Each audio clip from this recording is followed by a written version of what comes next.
Welcome everybody to the Onefootball Lounge. I'm here joined by Oli Moody. Hello, good evening. To take you through the last hour or so of the transfer deadline day, and it's been a classic day already. We've had old Harry Redknapp leaning outside the car window.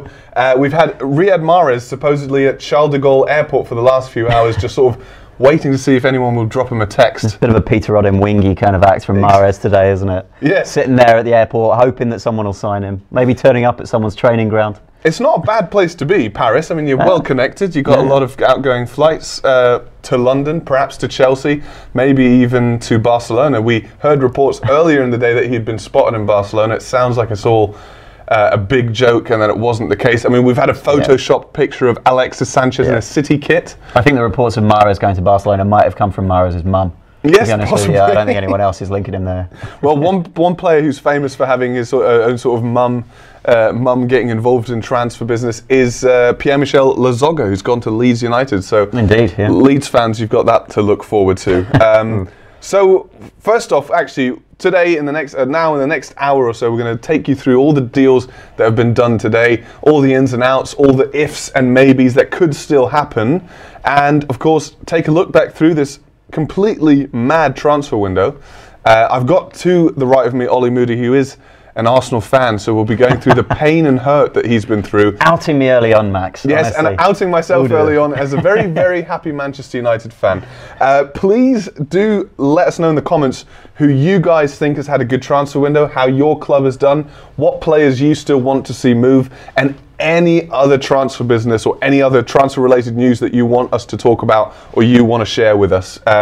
So please let us know in the comments. We've got Hossam Salah right off the bat going in. What about Coutinho? Let's talk about who he has actually moved, because Coutinho hasn't moved.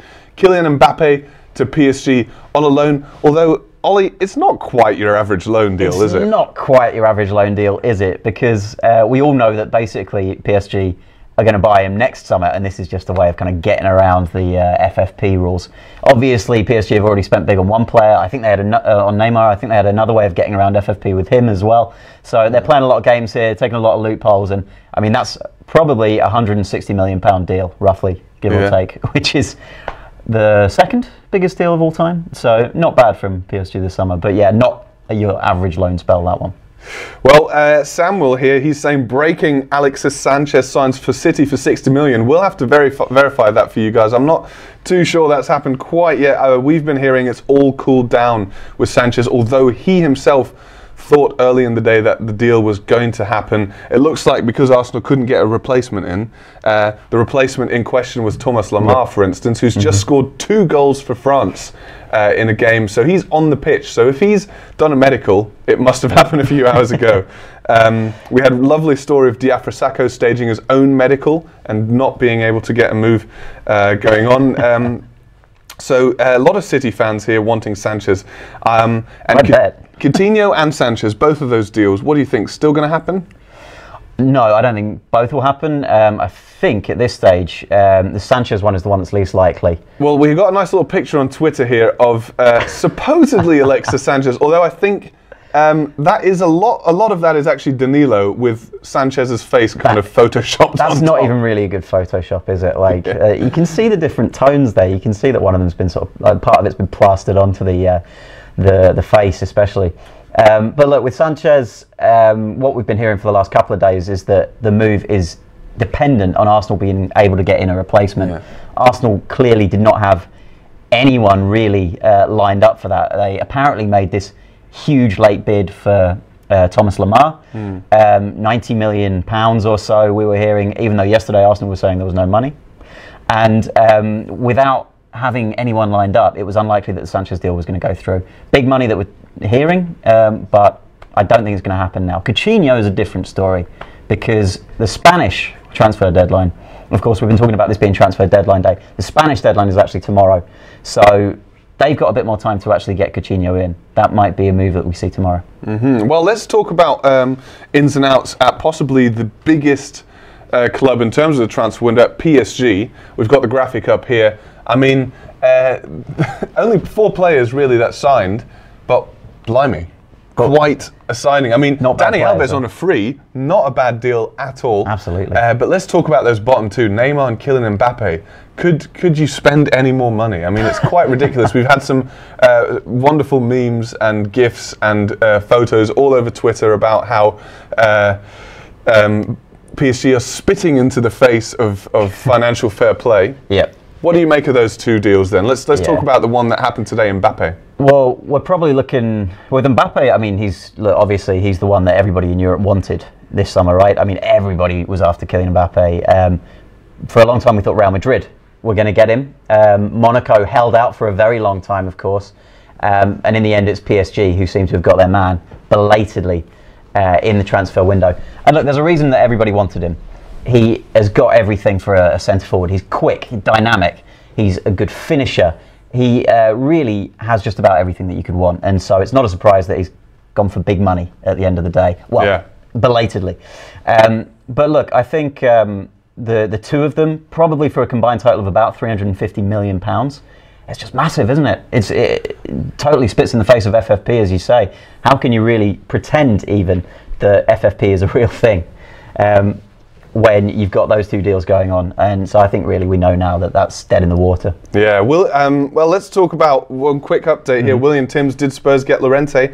There is a picture going round of Spurs having a Llorente, and we can just, wrong hand, 52 minutes till the transfer window shuts.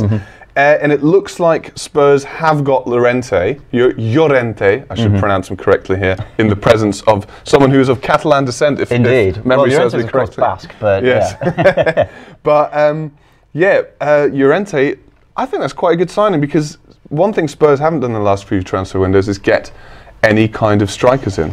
Absolutely. I mean, Janssen, but... Janssen's an absolute cart horse, isn't he? Let's be honest about it. Harry Kane has had to go through a heavy workload for a few seasons back to back now, and it was always the big risk for Spurs in the last few seasons. If Kane got a big injury that kept him out for a long time, who did they have to replace him? Janssen pretty much just scored penalties last season for them, and if Kane did his knee or something like that, you really get the feeling that would hit Spurs very hard. Llorente, look, I mean, he's not Kane's level, let's be honest, nobody thinks that he is, but he's a reliable replacement. I think he's got good pedigree. And, I think that that's a good signing for Spurs, when it's confirmed, of course, because at the moment we don't have it confirmed. Yeah, well, what we do have confirmed in Serge Aurier coming in today, the right back from PSG. Slight issues with him getting a work permit, because he did have an assault charge, assaulting a police person. I don't know if it was a policewoman or a policeman. Other than that, reasonably quiet. I mean, Davinson Sanchez, huge player for the future there in terms of centre-back. Outgoings, we had Kyle Walker, for instance, who Aurier kind of replaces, and Trippier compensates for that, of course, as well. Llorente, though, if he signs, I think that would sort of tip it for me. I wonder what Spurs fans think. Let us know in the comments in the live chat, Spurs fans, what you think about Spurs' transfer window. I think Llorente just kind of tips it over the edge for me, because they do need a little bit of help for Harry Kane, as you said, and they've got it, and an experienced person as well. Absolutely. Spurs did their business very late in the window, but it does look like they've done some good business. I think Sanchez is going to be a big player for the future. I don't know how much he'll play in the first season, because he's got a couple of really established centre-halves in front of him. But look, he's certainly a player that's got a lot of potential for the future, and I think it's going to be interesting to see just how many games he gets this season and how he copes with the Premier League, of course, stepping up from the Dutch league. Yeah, well, we'll have to wait and see how much game time he really gets. Meanwhile, guys, please do subscribe to our YouTube channel. We've got plenty of transfer updates, and now that the transfer window is shut, plenty of information all around the world of football. So if you do want to stay up to date, get the app and subscribe to the YouTube channel. And of course, try and follow us on Twitter, myself and Oliver Moody as well. Now, let's talk about, again, I just want to go back to the deals that have been done today. We did mention Aurier there. We also mentioned, who did we mention at the start? Kylian Mbappe. Mbappe, of course. The small matter of Kylian Mbappe. Who else has caught your eye then of the transfer done deals today? Well, as an Arsenal fan, of course, Oxlade-Chamberlain was the big one that Arsenal were expecting as an outgoing, or one of the big ones with Sanchez being potential as well. But we're seeing there a few other players coming up on the screen. Kevin Campbell, I think, for Leipzig is a really good signing for RB Leipzig. You know, just really strengthening their central midfield. He was a very good player for Leverkusen. I think he did a good job at Dortmund before that as well. But yeah, with Oxlade-Chamberlain, who of course is one that's caught the imagination a lot today, never really pushed on at Arsenal, never really looked like he was going to fulfil his potential, except for a few flashes here or there. And I feel like we're just going to have to stop you there, because Mr. Wenger is doing the can and asking you to subscribe. Interrupting me. So please do subscribe, guys. If you want to see any more cool subscribe buttons, later on we're going to have a little chat with you to see if you can come up with any more interesting subscribe buttons. Our very own graphics aficionado, graphics guru, I should say, really, is Joe. So he's going to be knocking up one on the fly later on, so please do stay tuned for that. But meanwhile, we're going to keep you up to date with all the transfer ins and outs.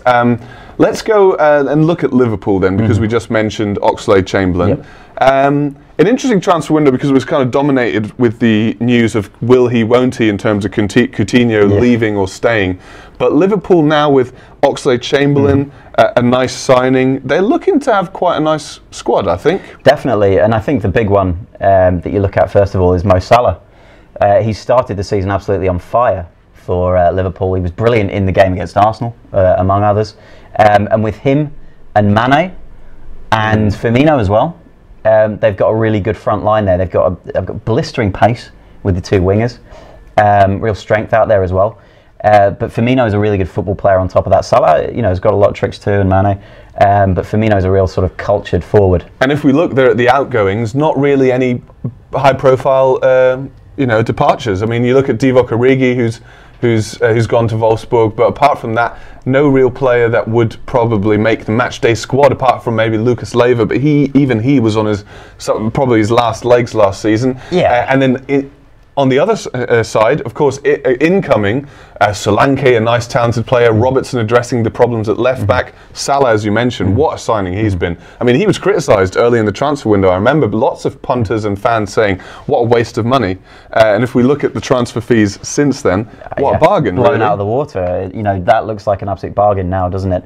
It's funny how things have changed so much in the last couple of months. The way that what previously looked like a big fee now looks like nothing. I think Salah really is going to push Liverpool's attack onto the next level. Like I said, I think the way that him and Mane combined will be great.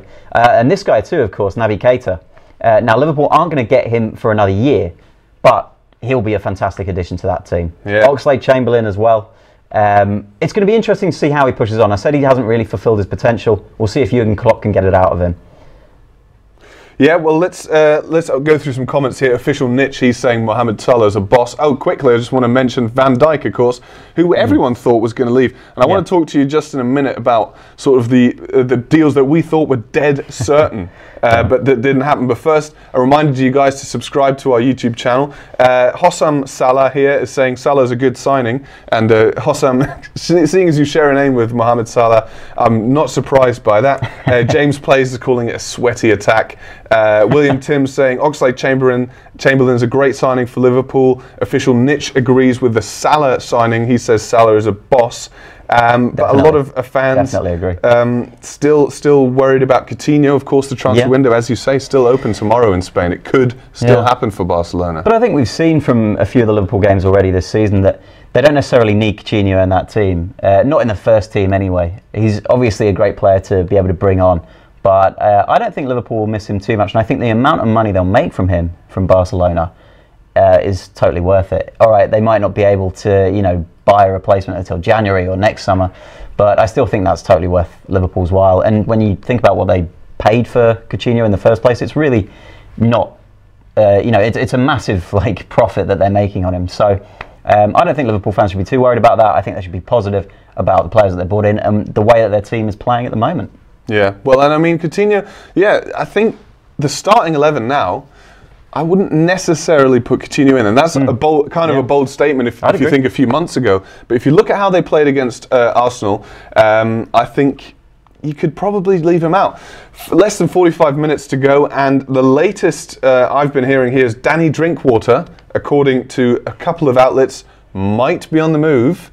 Not Ian Striker, who is very much our favourite transfer business of the day. Ian Striker still looking to push that move through. Danny Drinkwater, though, at the training ground, allegedly. But we're of Chelsea, yes, but we haven't had any confirmation of a medical or anything of the sort.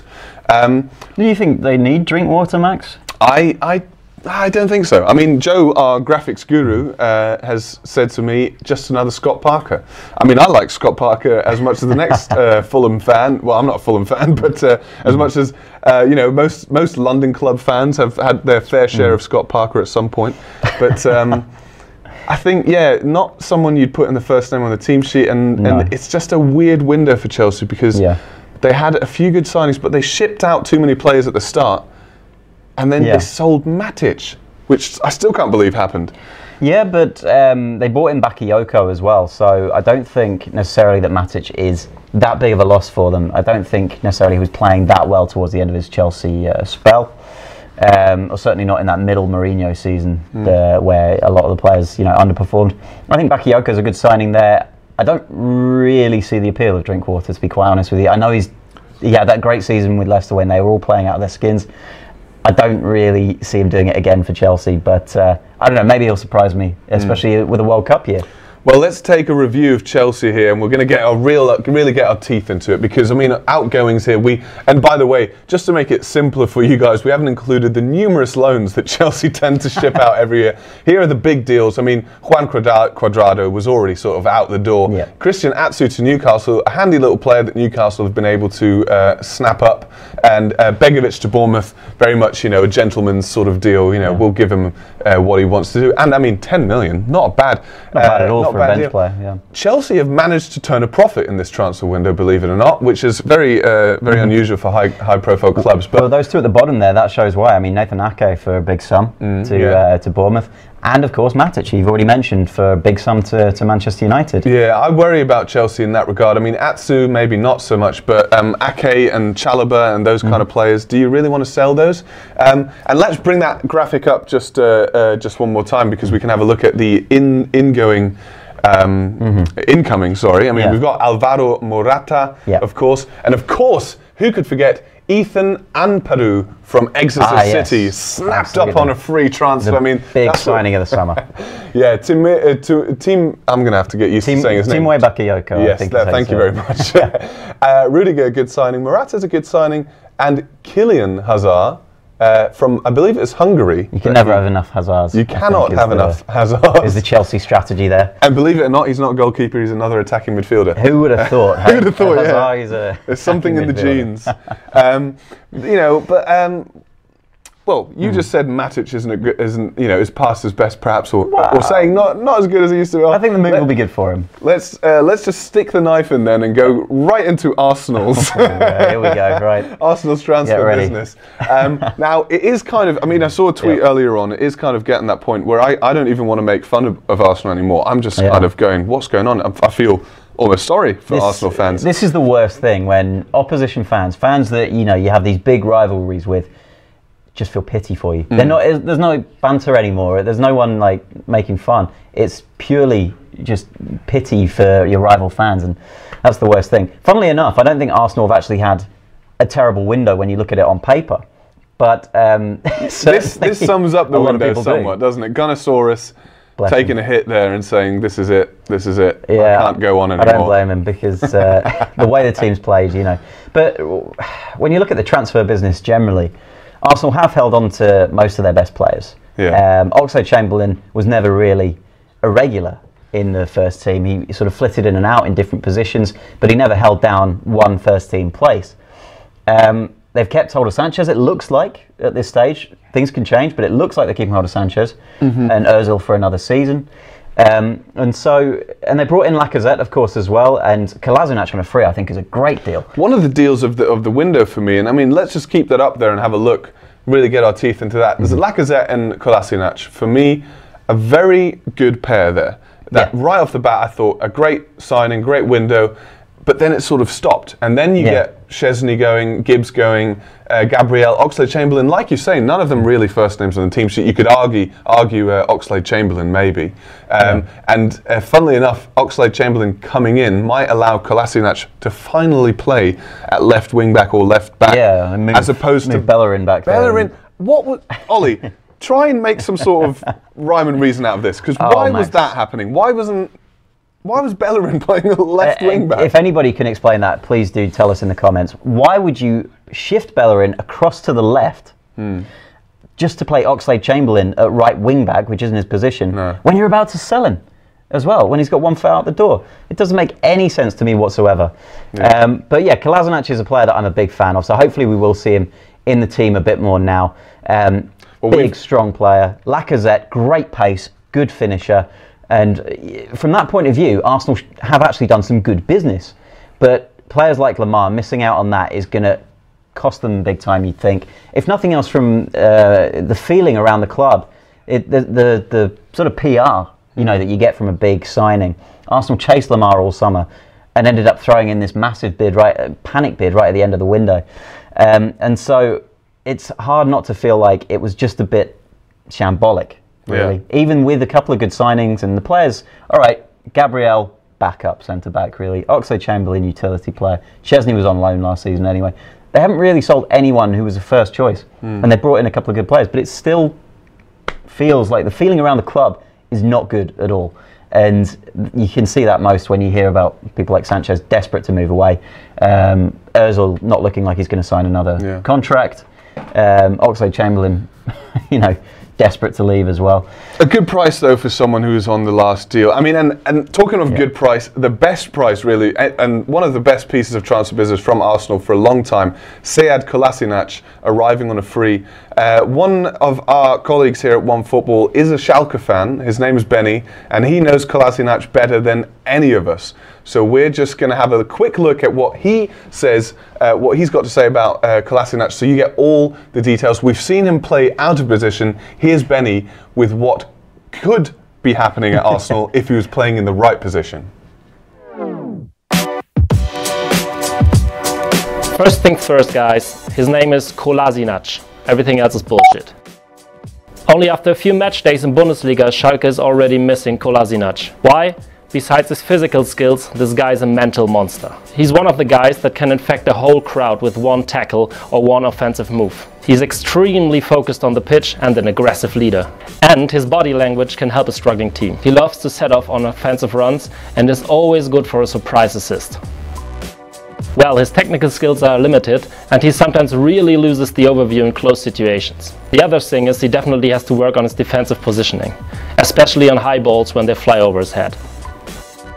So overall, Kolasinac has the potential to be a fan hero at Arsenal. Physically, mentally and financially, he's the total package.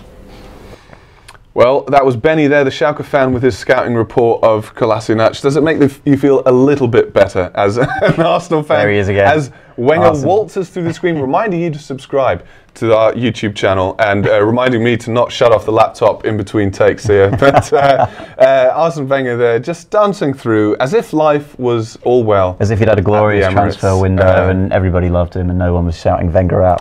No one was shouting Wenger out, I'm sure. Well, let's talk about another English club then. Let's talk about Manchester City, who have had, I mean, if PSG hadn't been doing what they were doing, you would have said City have had a bonkers transfer window, spending close to 150 million on 3 fullbacks, not really doing anything to shore up their centre-back lack of quality. Let's look at the ins and outs. There's quite a long list, so we'll keep it up for just a minute for you guys to get your teeth into. They did their business early relatively early and managed to get a Monaco player for less than 100 million. Bernardo Silva. Imagine. Who's, what do you make of Bernardo Silva? Yeah. In fact, yeah. Benjamin Mendy, I mean, that was north of 50 million, so you can already see that the head's going there. Edison, Kyle Walker, Danilo, all of them for hefty sums, but all of them, do you think, good additions to the squad? I mean, the ones that really surprise me, not individually but as a pair, have got to be Kyle Walker and Danilo. You spend £45 million on a right back and then spend another £27 million on a right back. I mean, it doesn't make sense to me. He can play on both flanks. Okay, fine, but then they've also signed another fullback on the other side. So from that point of view, you have kind of got to wonder, like, why do they feel they need to buy two of them? I'd struggle with it a bit. But that being said, you know, Walker does fill a gap for them, certainly. Obviously, Zabaletta's gone. And, you know, Bernardo Silva, they're possibly playing in front of Walker this season.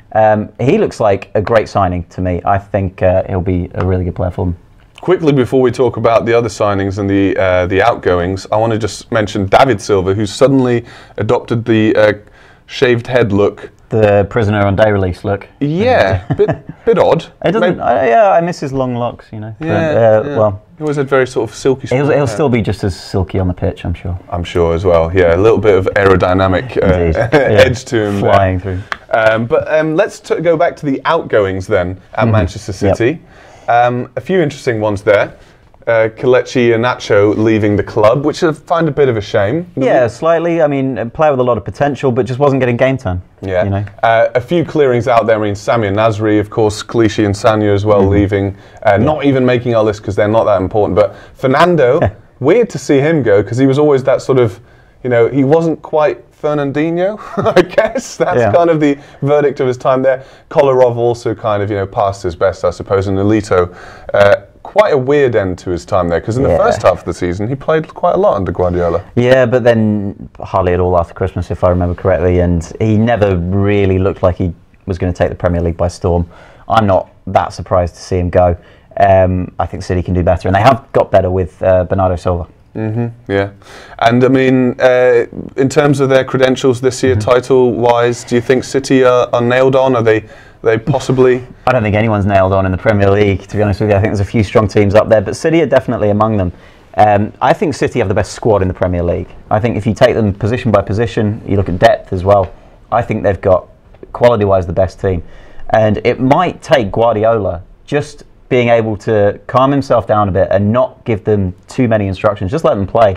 A bit like Zidane at Real Madrid, you know, just let them do their thing, and I think that will actually do City a world of good. Yeah, I tend to agree with you. I think Guardiola can be his own worst enemy. I mean, we saw it last season against Monaco. And speaking of Monaco and Manchester City, this, you know, you couldn't write this. We are going to go to a scouting report from Danny in the newsroom this time, who is going to be telling us all about Benjamin Mendy. Keep an eye out for him on Twitter because he is a fantastic tweeter. Lots of banter, Bantosaurus Rex.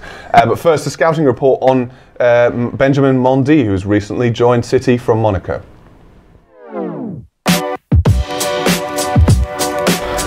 Mendy's strengths are, I mean, anyone who watched him play last season knows that he's a fantastic attacking player. He's a very, very strong runner with the ball. He can go both outside and inside defenders, and then I think he's arguably the best crossing fullback in Europe. In fact, he actually led all of Europe last season with 6.8 crosses per match. He's a very complete fullback, I think, already at such a young age, so it's hard to pick out too many weaknesses. If I had to go with a couple, I would say that he has a tendency sometimes to be a bit impatient one-on-one. He can dive in at times when he doesn't exactly have to. And then his first touch isn't exactly the cleanest, which can be a bit of a problem in a Guardiola system where the fullbacks sometimes have to come inside and receive the ball under pressure. But my overall verdict would be he's a really top prospect, and I wouldn't be surprised if he's one of the best fullbacks in the world in the next few years. So for the price they paid, I mean, it's a huge fee, but I think he'll end up well worth it. Well, that was your scouting report for Benjamin Mendy, an exciting prospect for Manchester City. Just quickly going to roll through some comments here. Ali Sameh is asking if Lemar is going to happen very quickly. Oli, yes or no? No. Arsenal? No, I don't think it's going to happen at all. I think he's going to stay at Monaco. Aiden says Mbappe signed for PSG. What a huge signing. How many minutes left, asks Lennox Williams. We've got the exact time for you coming up just in a moment. Our graphic's going to come up with how many minutes. There's about half an hour left in the transfer window. One of the fans here asking us to talk about Liverpool. We just talked about Liverpool. We will talk about Liverpool in just a moment as well. A lot of Liverpool fans here. Actually, nice question here from Veduk asking 160 million is more worth it on Dybala or Coutinho? If you had 160 million, that's a tasty one. Who would you sign? I would go for Dybala. I think he's a great player. I think he's the closest, perhaps you could say, to Iniesta that we've seen for a long time. You know, that incredible close control, ability to make something happen in the final third. He's a good goal scorer too. I think Dybala is brilliant. I think Coutinho is a good player as well, but I rate Dybala over him. How about you? Who would you go for? It depends what team, I've got to say. I'm gonna be the boring kind of answer and depend on the team, but I do really think Dybala, I agree with you, Dybala is something special. And he's kind of, Juventus have had a really good window, I think, especially in keeping their best players, and signing a player like Blaise Matuidi for 18 million in the current market is nuts. But let's talk about good deals then, and nowhere is more famous for good deals than Daniel Levy's Tottenham Hotspur. Let's see their ins and outs here. The transfer window closing in less than half an hour, guys. So it's time for those last minutes in which Daniel Levy likes to rub his hands and go, let's see what I can snap up somewhere. And he's indeed snapped up a few juicy ones. I mean, Davinson Sanchez earlier in the window, but Serge Aurier joining today. What do you make of his signing? I mean, on the pitch, I think it's a good signing because he's a really good attacking fullback. Attacking right back, and obviously Spurs needed to replace Kyle Walker. He's got pretty much everything you want from a modern fullback, especially in attack. You know, he's a really good attacking fullback. Off the pitch, he is a risk though. I mean, we talked earlier about the conviction he's got, which he is appealing for assaulting a police officer. He made homophobic comments about his former coach Laurent Blanc as well, while he was his coach as well, and was forced to publicly apologise for that, but obviously he shouldn't be making those kind of comments anyway. He's certainly a player that you would want at your club. I'm not sure he's a person that you would want at your club. Well, there's a little bit of dressing room unrest with Danny Rose as well for Tottenham, so I mean, yeah, the fullbacks are stirring stuff up. LFC Maestro here, LFC, he wants to see Van Dijk at Liverpool. Still talking about Tottenham though. Rigboy7, he says, Gomez to Tottenham, will it happen? We're hearing no. The last we heard was no. That they weren't interested anymore. Maybe the price was too high. But you know, Spurs do seem to have been in for a centre midfielder. And when you look at it, is there really a replacement in that team for, say, Christian Eriksen? I mean, I know Harry Winks is a good player with potential, but he's not at Eriksen's level, is he? I mean, let's be honest about this. So I am not surprised that they were looking at attacking centre midfielders. Well, a couple of comments here. Zinc says saying Hövedes was a great deal. I agree. Huge transfer window for Juventus. Kept all their best players and signed a few cheeky good deals in Blaise Matuidi and Hövedes. Yes, that was the bitter pill to swallow. They didn't quite keep all of their best players. But I think they compensated. Benatia Benedeschi and Hövedes. Chesney, goalkeeper for the future. All you fans saying talk about our club. We will get to all your clubs. We have to try and cover everyone. We'll try and cover everyone. Chelsea are on our list as well, of course. Barcelona on our list. Ali Sameh saying Arsenal doing so bad. We will talk about Arsenal again. Poor Oliver Moody here, an Arsenal fan. He's had a tough day. It's a shame. Heidi Flavel saying what's happening with Bale to Manchester United. Looks like nothing, guys, because Bale, well, there's a sort of campaign to push him out of Real Madrid, especially from Marca and AS, the two sort of Real Madrid-leaning papers in Spain. But he himself seems to be quite happy. Please do remember to subscribe here. Our little Arsene Wenger doing the can will hopefully entice you guys to subscribe for more videos. Barkley, The Truth Hurts, asks, big caps lock Barkley, 5 question marks. The Truth Hurts, I think I'm going to have to tell you, the truth does hurt. He doesn't want to go anymore. He's changed his mind. Could it be any more crazy? Let's have a look at the deals done today then. Kylian Mbappe, his loan deal to PSG. We're up to 180 million it could be worth in euros. Kevin Campbell, for instance, to RB Leipzig, a nice deal which has kind of flown under the radar. Oxlade-Chamberlain to Liverpool, 35 mil. Possibly, you could argue a good deal for Arsenal. And last year in the contract, never a first-team player, 35 million. No, definitely. I think he is a good footballer and he's got a lot of potential to improve under Jurgen Klopp. But I don't think it was ever going to happen at Arsenal. He had 1 year left on his deal. 35 million is a huge amount to get back. Well, Rigboy here asking, Llorente to Spurs, will it happen? Yes, I think it will happen. I've seen a picture of him in a Spurs shirt and it doesn't look like Photoshop. So have a look on Twitter. I've retweeted it recently, _, you can have a little check on that. It's hard to say with Photoshop these days, isn't it? Whether something's legit or not. That's true, but talking about Twitter here, we've got a hashtag here from Lennox Williams, hashtag Arsenal swap Sanchez for Sterling.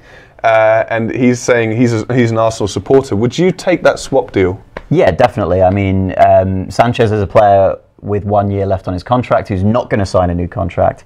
And Sterling is a really talented, young, exciting forward who Arsenal could pin down for a few years if he was willing to come. That's the big question at the moment, isn't it? The mood at Arsenal is so poor at the moment. Does anybody want to sign? Do any big players out there really want to sign for Arsenal? We heard rumours about the likes of Draxler, about Lemar, about Sterling as well a couple of days ago.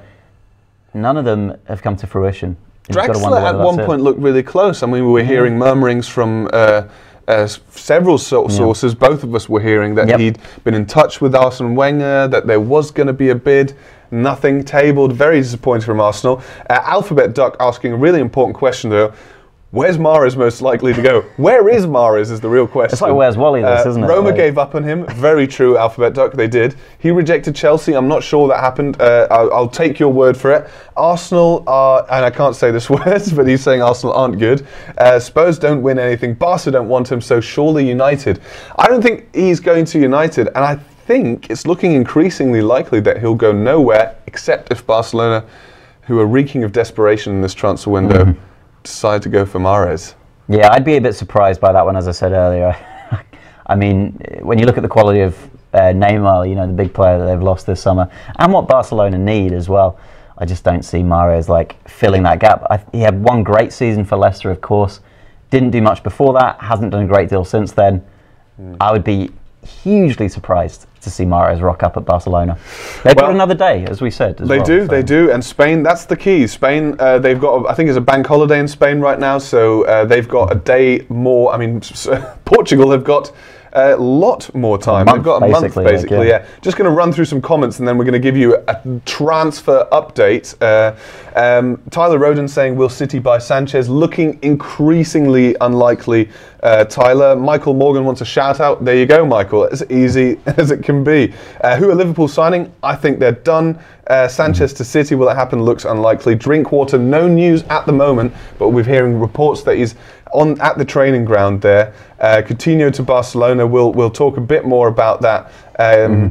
It's looking a lot like Sanchez is staying put. Dembele, what a signing that was, of course, and Omar Ahmed still wanting to hear about Coutinho. We'll keep you updated. But next we want to talk about Fernando Llorente, because Twitter has been giving us a few clues as to what he is up to. Of course, the 32-year-old was linked with a move, and look at this.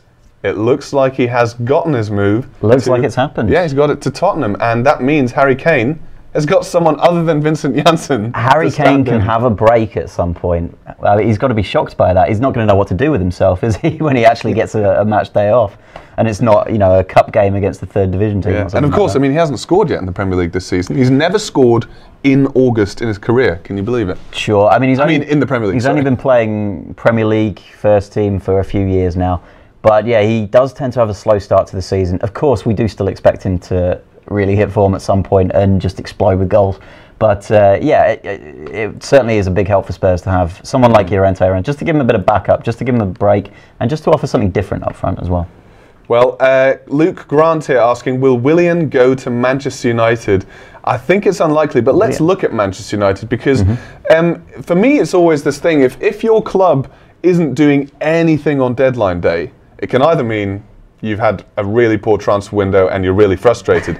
But usually it means that your club has done business early. And let's take a look at this. I'm going to, if you don't mind, take over here because I'm a Manchester United fan. Please do. 75 million, Lukaku, pretty good signing. I'm very happy with that one. Nemanja Matic coming in for 40 million. People saying a lot of money. I think in the current transfer market, that's an all right deal. Lindelof coming in for 31. That's looking a little bit steep, but I think he's one for the future.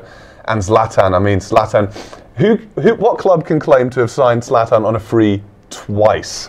I mean, outgoings, Januzaj, very much not part of the plan, and Wayne Rooney, a great, sort of a lovely end to the tale with Wayne Rooney going back to Everton. That is nice, isn't it? But, I mean, Lukaku, Matic, Lindelof, Ibrahimovic, talk about strengthening your spine. What do you make of those signings as a non-Manchester United fan? Well, Lukaku looks like a great signing early on, doesn't he? A few goals banged in already, and just looks like a totally different proposition up top to what United had last season. Matic as well is a big player, not just for what he brings to the team, but what he allows Paul Pogba to do. You know, Pogba seems to have pushed forward a lot more this season. You've watched Man United probably more than I have. Pogba seems a lot more effective, a lot more aggressive in his play, and he's getting results. Yeah, Alario to Leverkusen, by the way. Yes, many of you are saying that's confirmed. Lindelof, one who hasn't really kicked on, but I mean, Lukaku, talk about starting the season well. I didn't expect him to start this well. And with Ibra coming in around January time, he'll be relieved, same way that Matic is relieving Pogba, the pressure on him a bit. And Matic has really impressed me so far. He's looked very comfortable in the squad. Ibra, another person who's just slotted right in last season, and I believe will do again. In a minute, I want to talk about Barcelona, because a lot of you guys are commenting about Barcelona. Kuhn here saying Barkley rejects Chelsea, which I've heard before. Brian Green, yes, you've asked me a few times, so I will say, Brian Green, our Irish friend, you will get a shout out, just because we've got our own Irish fraction here at the Onefootball offices. So let's move on to Barcelona, because it does look slightly unlikely with Coutinho, although the transfer window doesn't shut with him until tomorrow. Not a great transfer window for me for Barcelona. Not something that I would write home about. I mean, Seri collapsed. Coutinho looks unlikely. Neymar leaving. I mean, when we see these names, I think it's actually a pretty terrible window for Barcelona. The big one has got to be Neymar, hasn't it? That was not just a loss of face for Barca, where they had someone ripped away from them, one of their great talents ripped away from them against their wishes, and there was nothing they could do about it. But also, he's got to be the player that they were basing their forward line on.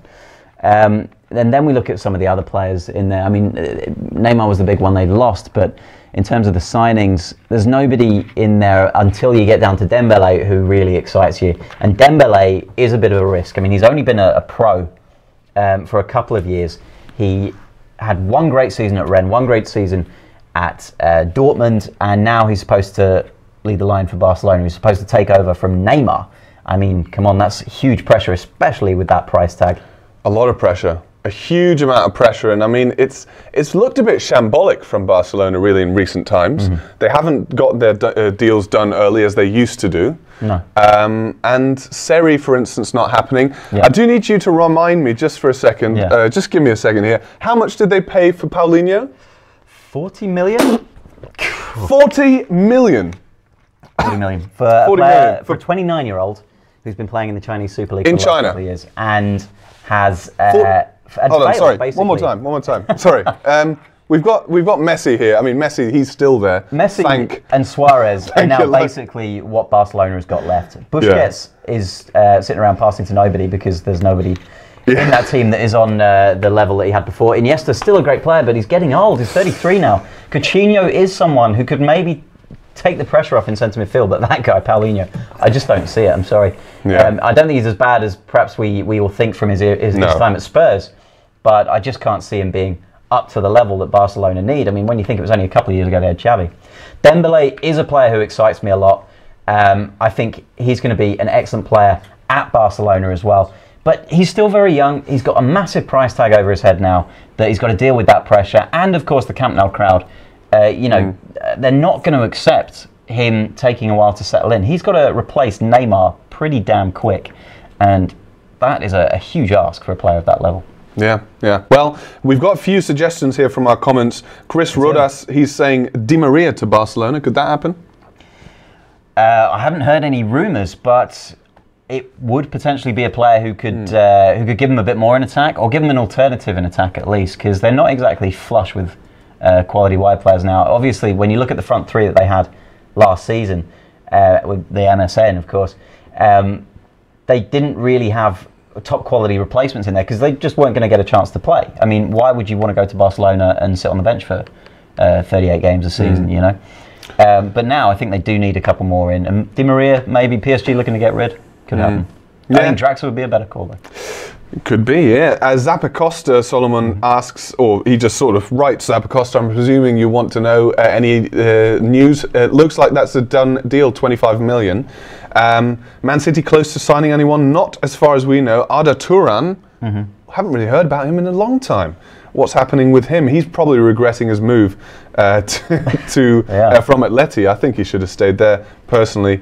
And Hossam Salah, yeah, please just comment again, Hossam, because I can't find your comment. There's too many coming in here. Do you think Coutinho is worth that kind of price, 160 million, if he were to go? We've got a question here from a couple of fans, actually. Less than quarter of an hour. Less than 50 minutes. Let me just point that out. We're just going to pull that up here. Less than 50 minutes, of course, in Spain, and a whole nother day. So we could still see Coutinho happening. But worth the money, you're asking? Yeah. Well, no.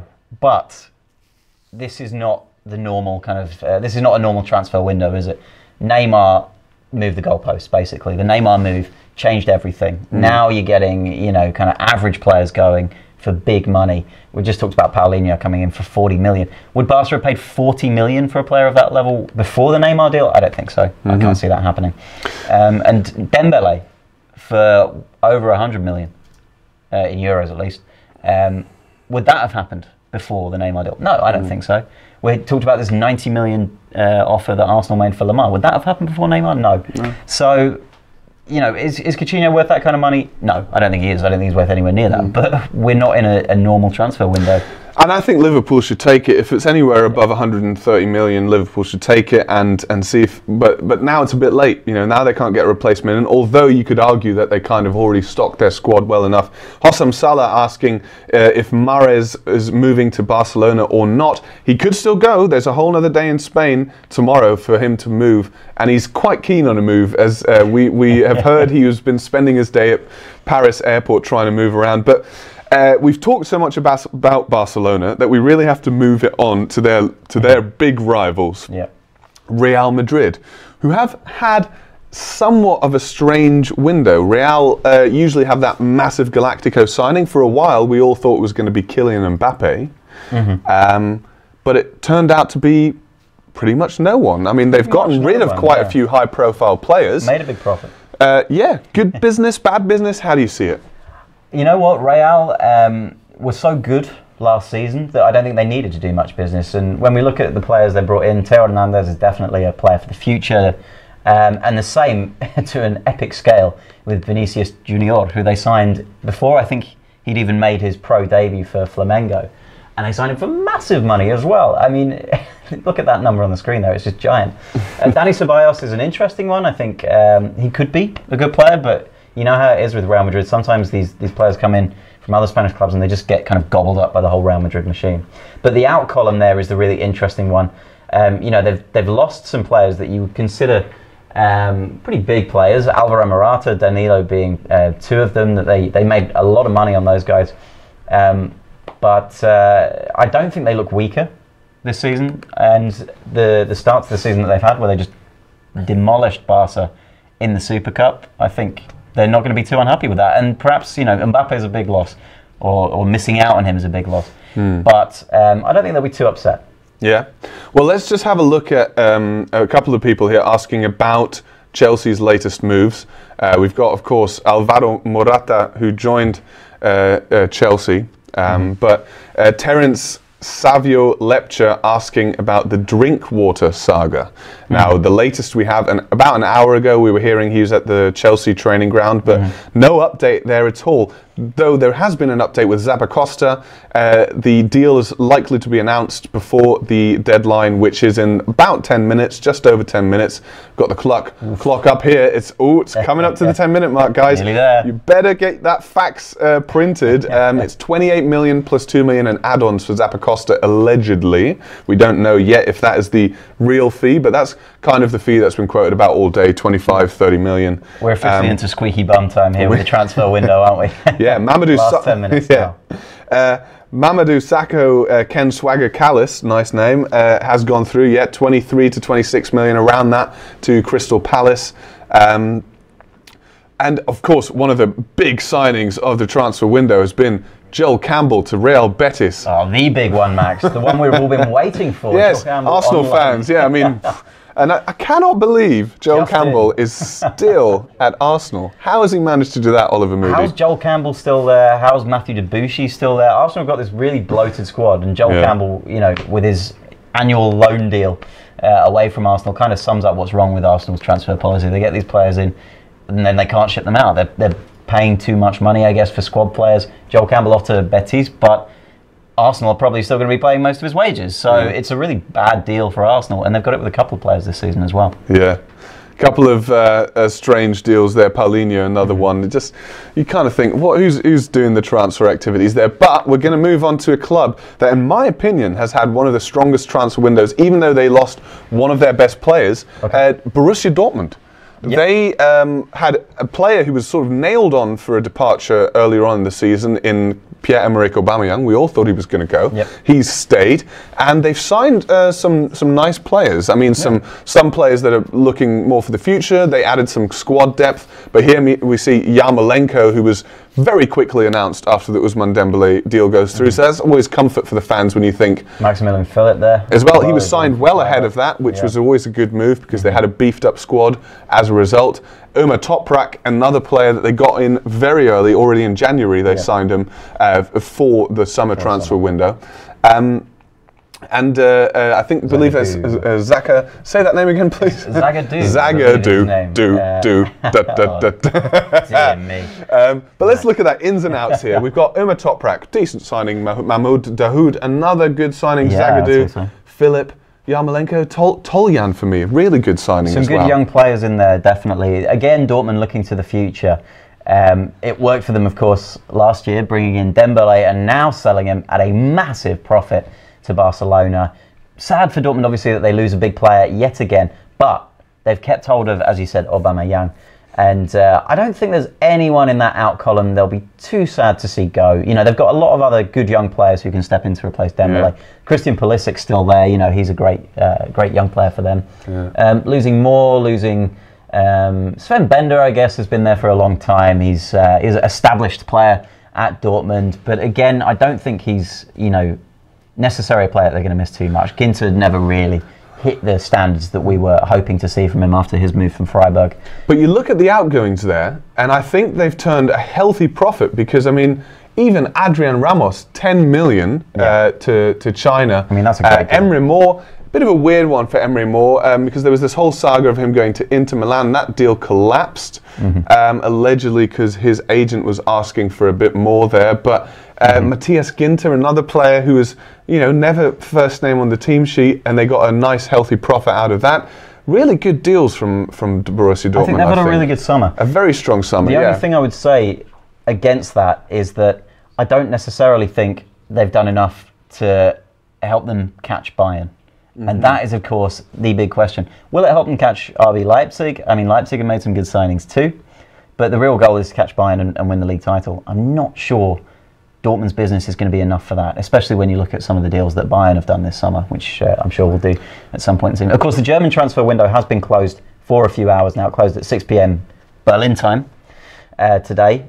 So we know already who all the German ins and outs are. We'll know in 6 minutes, 6.5 minutes, who all the Premier League ins and outs are and the League A ins and outs are.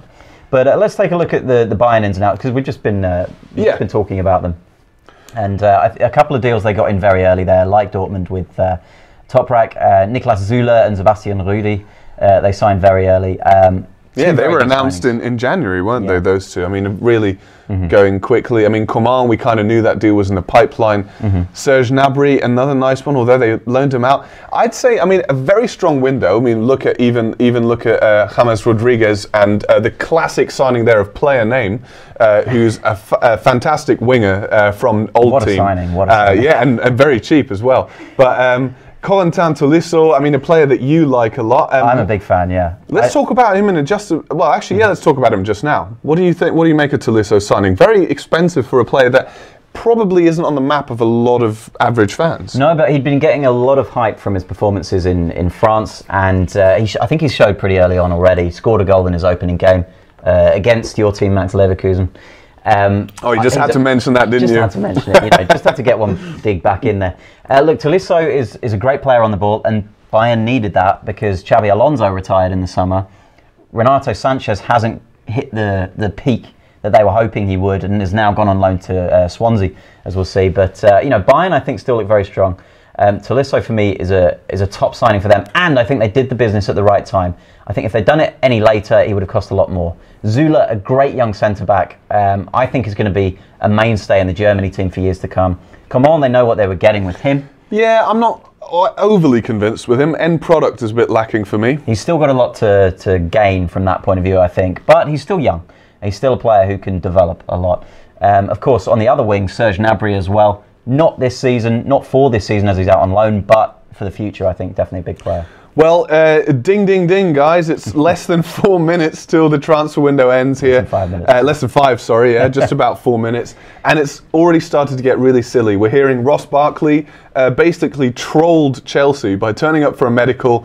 Looked like it was kind of going to go all right. He's injured, mind, so he will have had a pretty reduced medical, but then deciding, actually, nah, I don't want to join Chelsea. I'm going to just stay put at Everton. His contract, of course, expiring. If he doesn't renew it before January, he could talk to clubs and get a free transfer as well, or move in January.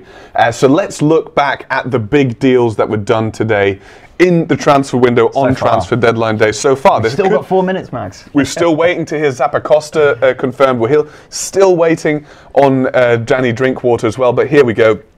Kylian Mbappe, a deal that we expected to happen initially alone for financial fair play reasons, although I don't know why at this point PSG are bothering with financial fair play. Indeed. Kevin Campbell signing for Leipzig, a nice tidy signing that's gone under the radar a little bit. Oxlade-Chamberlain to Liverpool, of big course. Money. Big money for him. Big money for a player who's on his last year of the contract and never was a first 11 player for Arsenal, his former club. And he maybe just jumped ship right at the right time after the 4-0, I suppose. And Serge Aurier... A couple of assists for his new team at the weekend already. yeah. We'll get a pat on the back. And Serge Aurier at another club in North London being active in buying, not selling in this particular count. Serge Aurier joining Tottenham as a right-back to compete with Kieran Trippier on that position. So...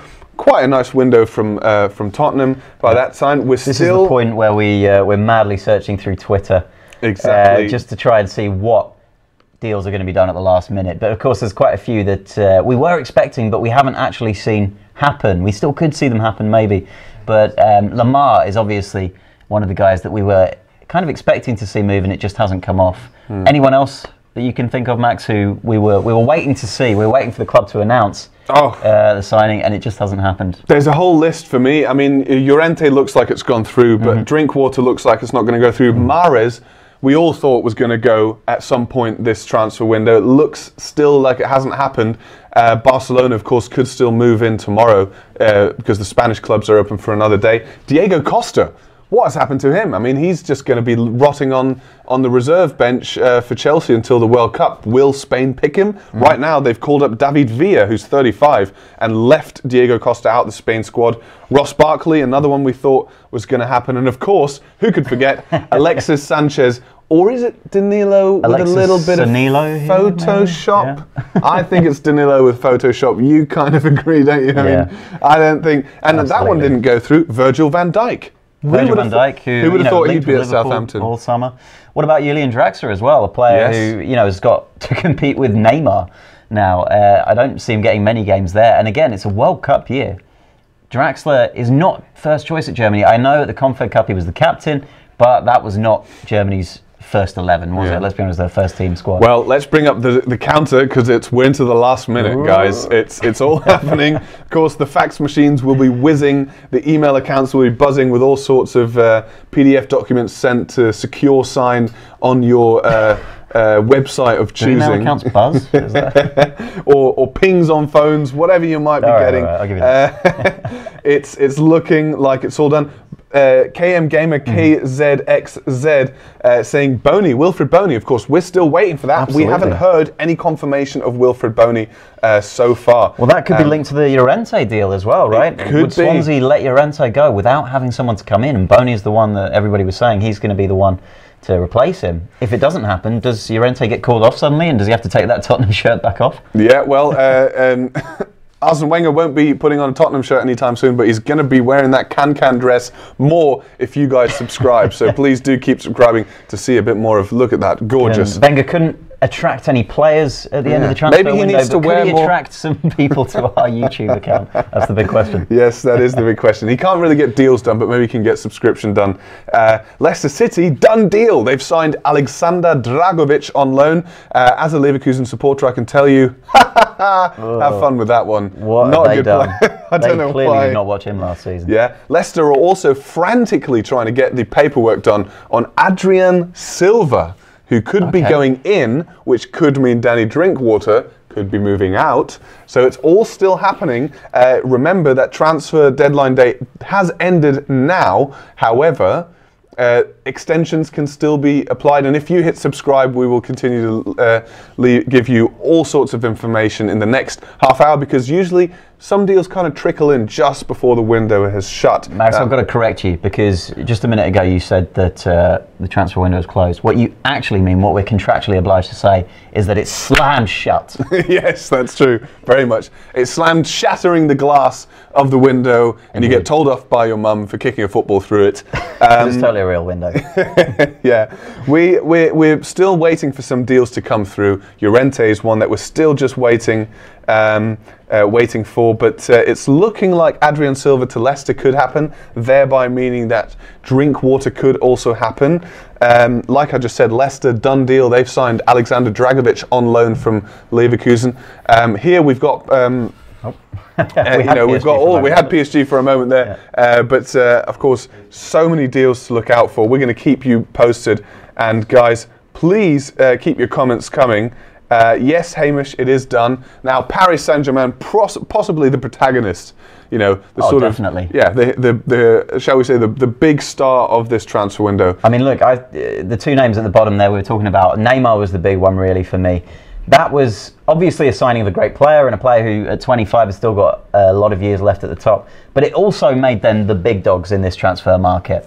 It totally emasculated Barcelona. It made them look weak and powerless, and it made PSG look like they could do whatever the hell they want. And I would go so far as to say, if the Neymar deal doesn't happen, the Mbappe deal doesn't happen, and Mbappe maybe goes to Real Madrid, maybe spends another year at Monaco, I think the Neymar deal really put them at the top of the pile. Well, quick prediction then, Champions League, how far can they go? Ooh, semi-final. PSG have signed some great players for their forward line. They've got forwards coming out their ears. They don't know what to do with them all. But I think they've left themselves a little bit short in other areas of the pitch. No centre midfielder in that incoming list. And yet they've lost Krychowiak and they've lost Matuidi, as you mentioned earlier. Two centre midfielders in there who could do the dirty work. The stuff that the players like Neymar and Mbappe don't want to do. Alves is a great signing, of course. Berchiche, we'll see if he's really at that level. But I think PSG, despite having made the two big signings of the transfer window, may have left themselves a little bit short in the centre. Well, what do you think, Max? PSG, yes, I agree. They've done some weird business. I wouldn't have bought Mbappe and Neymar. I don't see the point. They have Draxler, they have Lucas, they have all these players in that position. Two kings in the castle. Yes, it's a status thing, I think. But we've got some breaking news for you. This is not confirmed, so treat this information with caution. There are pictures emerging of Wilfried Bony signing a piece of paper. So we can assume that he might go to Swansea, and Fernando Llorente to Tottenham is confirmed. But what we're hearing is that Bony won't be confirmed until we actually hear Llorente confirmed. So these are the big signings that have been confirmed: Mbappe, Campbell, Oxlade-Chamberlain, Serge Aurier, but still more to come, guys. Definitely. It looks like Swansea could still sign Bony, and Llorente could be confirmed. However, we're not hearing any more on Alexis Sanchez. Yes, Sanchez looks like he's staying put. I mean, there were a couple of deals on the table, a swap deal with Sterling, even with some money being suggested that there would be some money coming from City. Taken that as well if there was enough money attached to it. I mean, 50, 60, 70 million was in the ballpark that we were hearing. As an Arsenal fan, should they have taken it? Yeah, on the one hand, when you hear things like, the club was saying yesterday, basically they got no money. And then we're turning down whatever 60 million, 65 million pounds for Sanchez, who will go on a free next summer. On the one hand, you're thinking that doesn't look good. It doesn't sound good for the future. But I think they had to keep hold of a player, the best player in the team by a distance, when they couldn't get a replacement and they didn't have time to get a replacement in. So it's a tricky one, but I can understand why the board didn't want to let Sanchez go, even for massive money, without having a replacement. And, they said they didn't have time to do Lemar. They were chasing him all summer. Yeah. I don't understand how you could say we didn't have time to do it, but that's the way it is. And it looks like Arsenal have made absolutely zero signings on the last day of the window, zero signings in the last month or so. Even Lacazette was quite a while ago now. But still two good signings that they have brought in through the course of the summer. Let me just update you then with the latest. It's not over yet, as the Premier League themselves have just reminded us. The transfer window is closed, or rather, as Oli put it earlier, slammed shut. But clubs can complete deals if they've already submitted a deal sheet before the deadline. So before the deadline, just 5 minutes ago, we're hearing David Zappacosta is confirmed to Chelsea. We're just going to get more details on that in a few moments. I tell you what, Max, I've just seen an absolute curveball here on Twitter. Oh dear. This is AS, the Spanish newspaper, the Madrid-based Spanish newspaper, saying Barcelona are in for a €60 million move for Mesut Ozil. Oof. Now, on the one hand, you'd say if Arsenal look at Wenger doing the can-can to that. Hello, 60 million. If they wouldn't sell Sanchez without being able to sign a replacement, will it be the same with Ozil? On the other hand, Ozil's another player who will go on a free next summer. So, can they turn down bids to the tune of, 125 million? Okay, 60 million euros, let's say, is a little less. 120 million, 115 million pounds for two players who they could lose for free next summer. Yeah. That's massive. That is massive. Would you take it 60 million, yes or no? For Ozil? I love Ozil. I'm a big fan of his, but I don't think you can turn down that amount of money for two players that you're going to lose on a free next summer. I just don't. Well, it looks like Leicester are Leicester are playing hardball with the money. Adrian Silva's move to Leicester looks very unlikely now. It sounds like they have submitted a deal sheet, but they're €4 million off the valuation with Sporting, which means Danny Drinkwater might not be moving to Chelsea.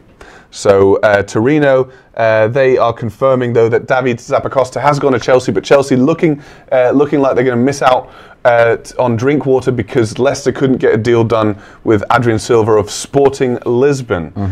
Well, let's look then at a club that hasn't really been active today, apart from the selling point of view. Arsenal, the club of your heart. Let's look at the ins and outs from Arsenal. The ins looking very, at the beginning of the transfer window, you would have said great signings, Lacazette and Kolasinac. Yeah, however, Kolasinac was done pretty early in the window, and when the Lacazette deal was done too, sometime in July, it was looking like it could be a pretty good window for Arsenal. At that point, Sanchez was still, not pushing too hard for a move, and it looked like there could be more players coming in too. Those are still two good signings, I think, but you look at the way the team's played in the first few games, and you've got to wonder whether it's going to be enough. All I would say is, if Arsene Wenger starts playing people like this guy, Sead Kolasinac, in the right position, play him at left back or left wing back where he's supposed to be playing, and play Lacazette up top. Don't bench him and don't bring him on to the left wing. Yeah. If we do that, then we've got a much greater chance. A player like Lemar would, of course, have been a great signing for Arsenal as well. Would have given Arsenal perhaps something that they don't have at the moment, a different kind of attacking threat on the left wing to Sanchez. But that's the way it goes. You don't get all your targets. And I think there is a good enough team there for Arsenal. But the way they're playing at the moment, the way they're being set up at the moment, the way they're being coached, the way they're being told to play, it's just not going to work with the players that they've got. So not a good window for them. We're getting a lot of you guys asking us to talk about, presumably, the club that you're fans of. Lots of Liverpool fans. Brian Walsh is wanting us to talk about. George wants us to talk about. The Random Guy. Danny. Lennox. Everybody wants us to talk about Liverpool. Apart from Tyler, who wants us to talk about Middlesbrough. We're going to go to Liverpool first. So Arsenal, not a great transfer window. Liverpool, quite a decent one. I mean, look at the outgoings there. Origi, Leva, Ojo, Stewart, Wisdom. None of those were first names on the team sheet. So a healthy bit of business in terms of outgoings. They've secured Naby Keita, albeit for next season, but a much cheaper price than they would have paid if they got him this season. Oxlade-Chamberlain, I think probably going to be a good signing for them. That's probably the club where he's most likely to get some games in the midfield, and they play with a midfield three. So for me, again, something that would suit him more than playing in a two in the midfield. Sure. He obviously wants to play in central midfield. Mohamed Salah, at the beginning of the transfer window, I heard a lot of Liverpool fans saying a waste of money, overpriced. Lots of other fans ridiculing him. Changed their minds now, haven't they? Looking like one of the signings of the season. What do you make of Salah? I think Salah's a great player, and I think he's going to do very good things for Liverpool this season. He's already doing very good things for Liverpool this season. He was a big part of the team that just demolished Arsenal last weekend. The pace he's got down the wing and the finishing as well, I think is going to be excellent. This guy, when he comes in, Naby Keita, is going to be a great addition to the team. We've watched a lot of him in the Bundesliga, Max, and he's a fantastic player. Yeah, a great player. I mean, Sadio Mane, what a player he is, really dynamic. And also Chamberlain, of course, a different position to those guys, centre midfielder to help out with Henderson and Can. Virgil van Dijk, though, for me, this is the big loss for Liverpool, and this is where what looks like a good window falls apart just a little bit, you know, because I think they still look a little weak at the back. I think when teams put them under real pressure, I think they struggle. We've seen Watford already this season put 3 goals past them. And I do think there are going to be games this season where Liverpool's defence cost them. I think their attack is going to blow teams away throughout the season. But here and there are going to be games as well where the keeper situation and the defence lets them down. Matip, Lovren, Moreno at left back, just don't see it.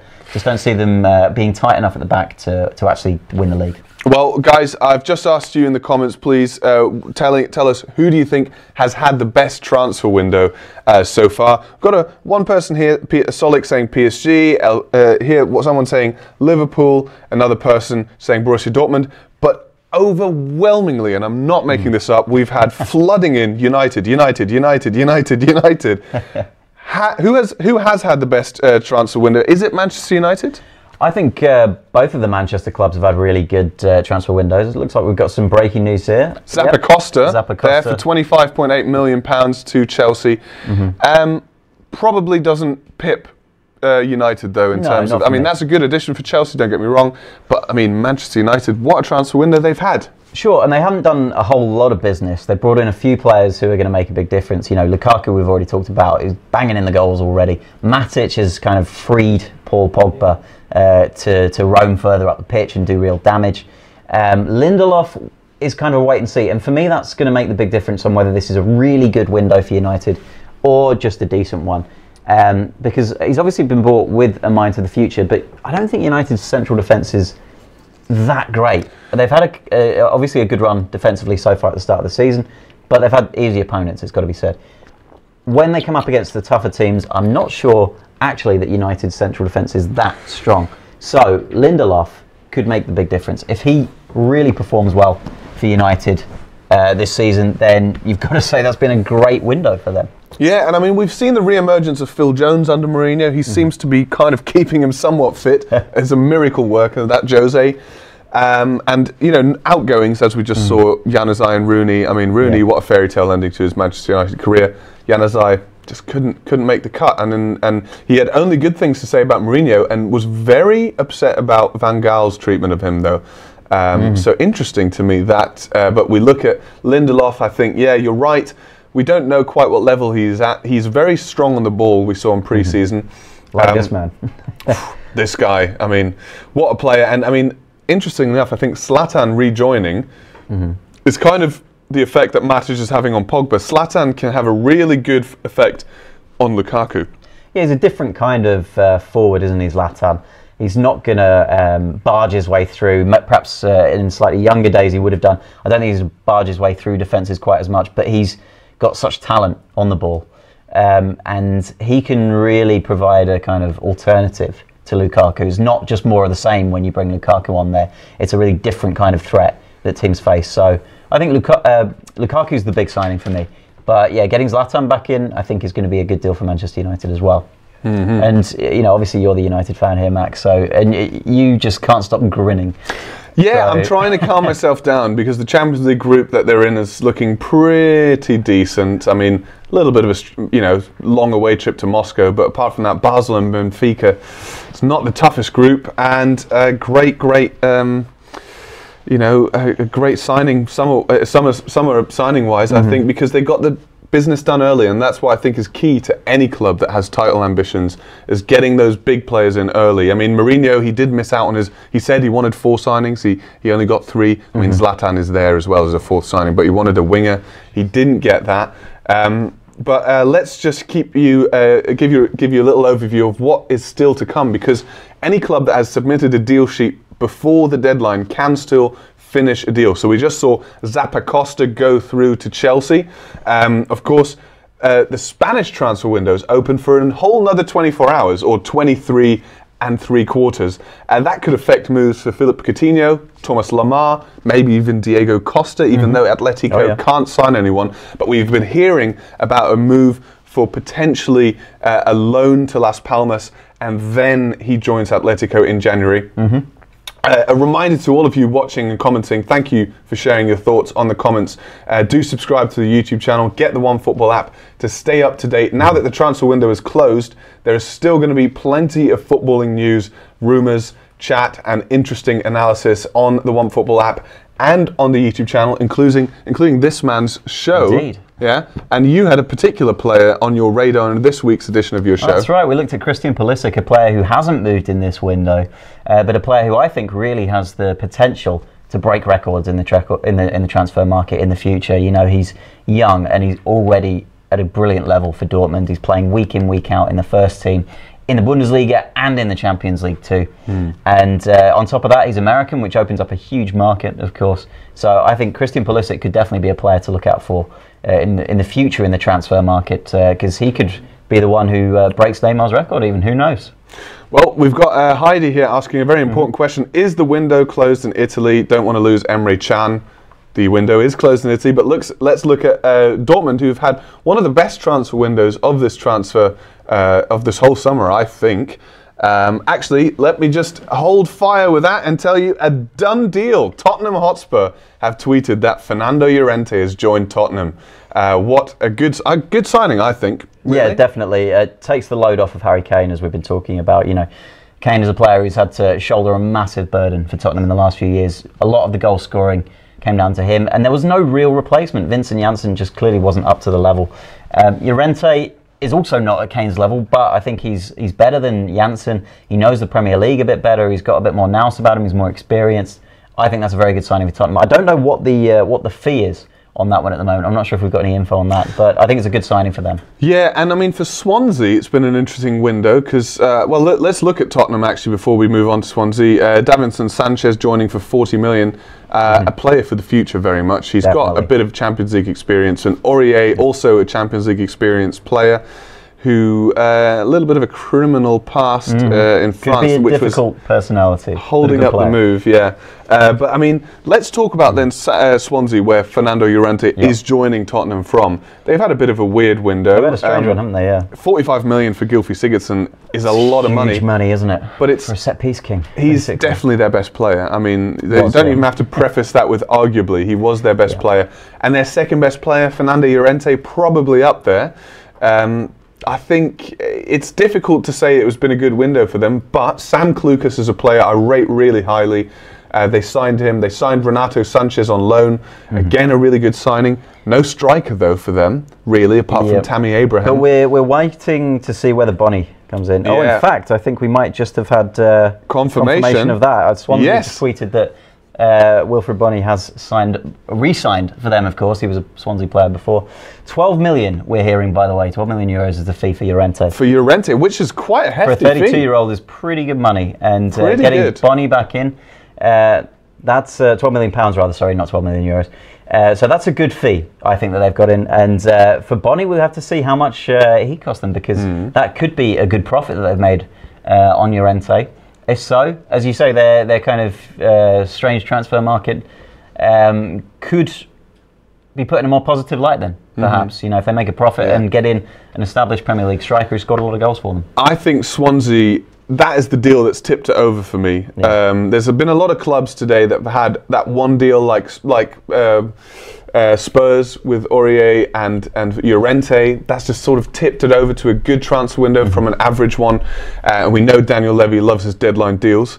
But Swansea with Klukas, Sanchez, Renato Sanchez from Bayern, and Wilfred Bonnie coming in, I think that's quite a positive transfer window. And I would now think that they're not nailed on for relegation, which at the beginning of the season, I had them pretty much as dead certain for relegation. And that's what the transfer deadline day can do to you. It can take you from looking like a relegation candidate to someone who quite possibly could survive it. It's a funny one, isn't it? But Llorente, 12 million, a bit steep for a 32-year-old, but probably going to solve that problem that Spurs have in terms of depth. Definitely. I think it's a very useful signing for Tottenham. And 12 million, considering what Tottenham have spent so far, is not too bad. You know, they obviously made a huge amount of money on Kyle Walker deal to Man City. They also sold Bentaleb to Schalke for pretty good money too. We're seeing a fee around £12 million as well for Wilfred Bonnie. So, which is quite decent. I mean, you wonder why Spurs didn't sign Bonnie really then, because maybe they would have been charged a bit more. But in essence, Swansea have turned a massive profit in this transfer window, and might have a squad that is sort of, you know, Premier League strength. I think without Sigurdsson and Llorente, you might have thought it's looking like they got nailed on relegation. But I mean, now that you've got Bonnie, Klukas and Sanchez in, as in Renato Sanchez, not Alexis Sanchez, by the way, guys. A lot of you still asking about Alexis Sanchez. The deal looks to be off. It looks to be gone. Arsenal fans and City fans, let us know what you think about the Sanchez deal not going through. Just the last point on the Bonnie in, Llorente out deal with Swansea. Bonnie is 4 years younger than Llorente. He's 28.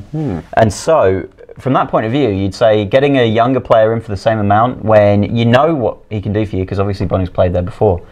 I think that's pretty sharp business. I think it's a good I think it's a good deal. Really is a good deal. I mean, and talking of good deals and bad deals, let's talk about poor old Barcelona. It's been a lot of you guys asking about Barcelona, a lot of you guys asking about Mahrez to Barcelona, Coutinho, just generally saying maybe even Lemar to Barcelona. It smacks of desperation now from the Barca fans. Anyone, please, anyone. I mean, look at this. They brought in Deulofeu back from Everton. I mean, come on, you know.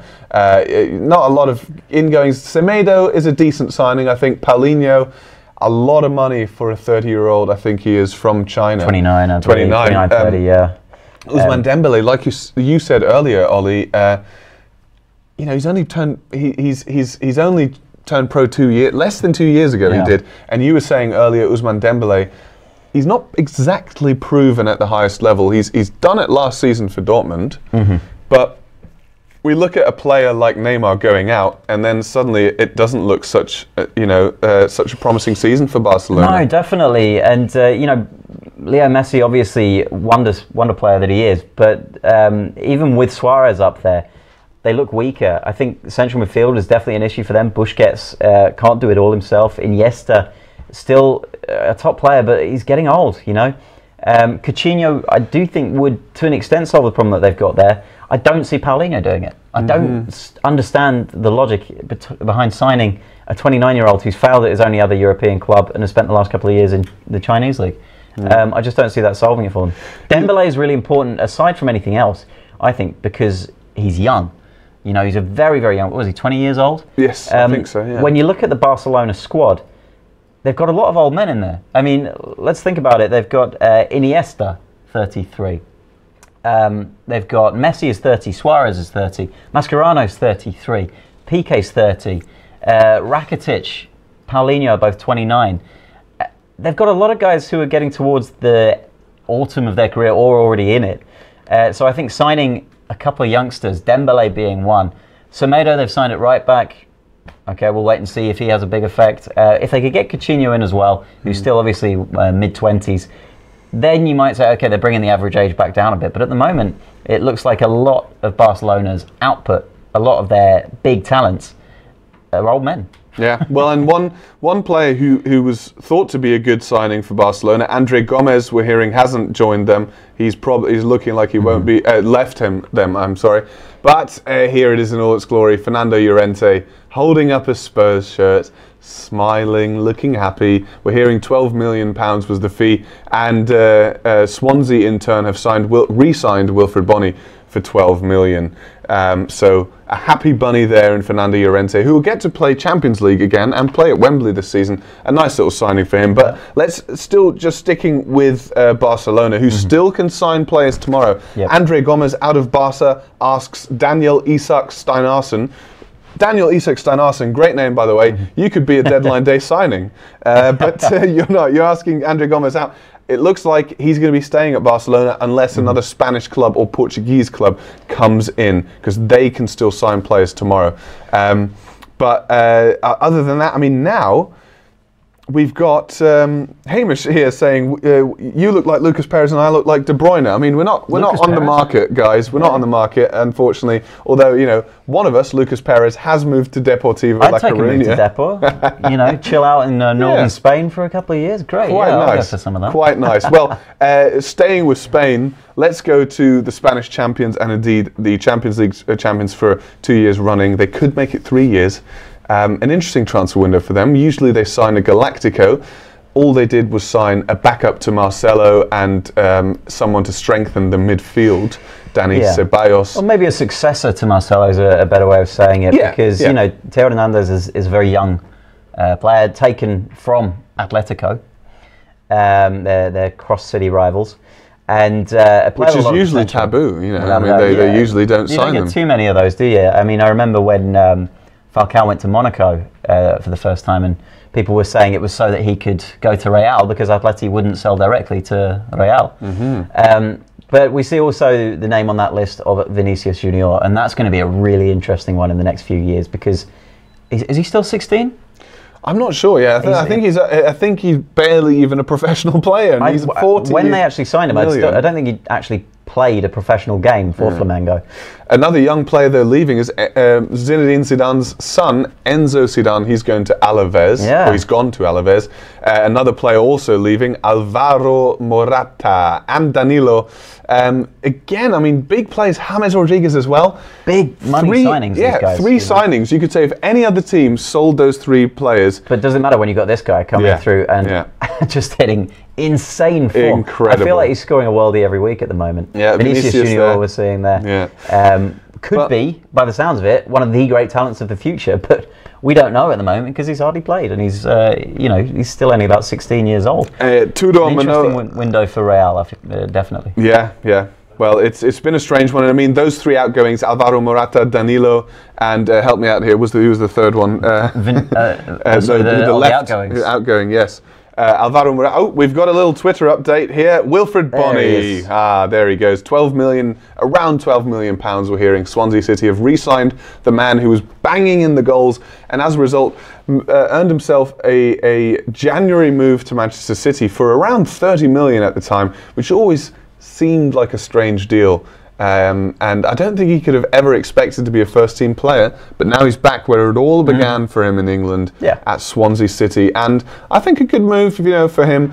The fans will love him. The fans will give him a huge, great welcome back, and together with Renato Sanchez and Sam Klukas, a nice bit of business for Swansea, albeit possibly. Would you say they're weaker, stronger, about the same before letting Llorente and Sigurdsson go? Yeah, I mean, they've lost their best player without a doubt, but I think they've made some good replacements. I think this has actually been a decent window for them, and I think they've made good money on it as well. So Yeah, fair play to them. Obviously, no signings quite on the level of these guys, though. Kylian Mbappe has got to be the big one, hasn't it? We kind of knew it was coming. It's been in the offing for a couple of weeks now, his move to PSG. But it still, to an extent, is amazing. Neymar and Mbappe in the same window, although they'll be paying for Mbappe next year, is still, I mean, you know, it's a commitment at least of £350 million. It's just massive. Incredible. But yeah, so that's definitely going to be the one, or one of two transfers this window that really catches the imagination. Yeah, I mean, we talked already about PSG. I'm not sure it's actually going to be enough in terms of their whole squad to get them what they want, which is really Champions League glory. You know, I think they've left too many holes in centre midfield. I think relying a lot on a 35-year-old Thiago Motta is a risk. And if Verratti gets injured, I think they're really struggling in central midfield. Yeah, well, they've lost a bit of depth in midfield. It's been a strange one that they didn't get rid of players like Draxler and Pastore and Lucas Moura, who play in the positions of Neymar and Kylian Mbappe, and instead chose to just weaken the midfield. Now, this is my name, but according to one of you, I look like Victor Lindelof. The comparisons are getting all the more stranger. I think you're De Bruyne. Yeah, I thought first I'm a City player, now United player. I'm much more happy being a United player, guys. Keep your comparisons going, of course. Who do we look like? What deadline day signing do we look like? And here are three that could still happen in the Premier League. Mamadou Sakho hasn't been confirmed from Liverpool to Crystal Palace, although a £26 million fee has been agreed. A medical is happening right now. So the way it works in the Premier League, if the deal sheet has been filled out before the deadline has passed, the deal can still be wrapped up with all the paperwork and all the signing on the dotted line. However, Chelsea and Leicester are kind of in this transfer knock-on domino effect at the moment, because Danny Drinkwater, we heard, was at the Chelsea training ground earlier today, about an hour or two ago, and Adrian Silva from Sporting Lisbon could still go to Leicester, although apparently Leicester are about 4 or 5 million short of that valuation. So we'll keep you up to date with those three deals. Danny Drinkwater and Adrian Silva very much locked in place together, as it so often is on deadline day. Yeah, exactly. You know, this late on in the window, you get a lot of deals that are kind of tied together.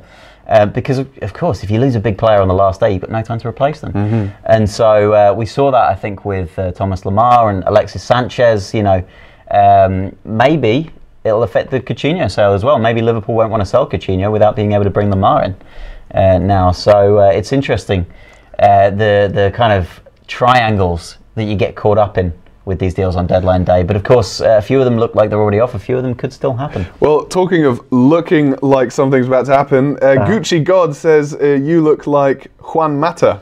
And David Ramirez says, I look like Sean Dyche with hair. Sean Dyche. Well, I need to get the voice. That is a great shout. Somebody shouts Sakho, although I don't think anyone's saying we're... Hamish McGowan saying, one of us looks like Akin Fenwer. I'm kind of struggling with that one. Yeah, maybe me. I think it's... beefing up.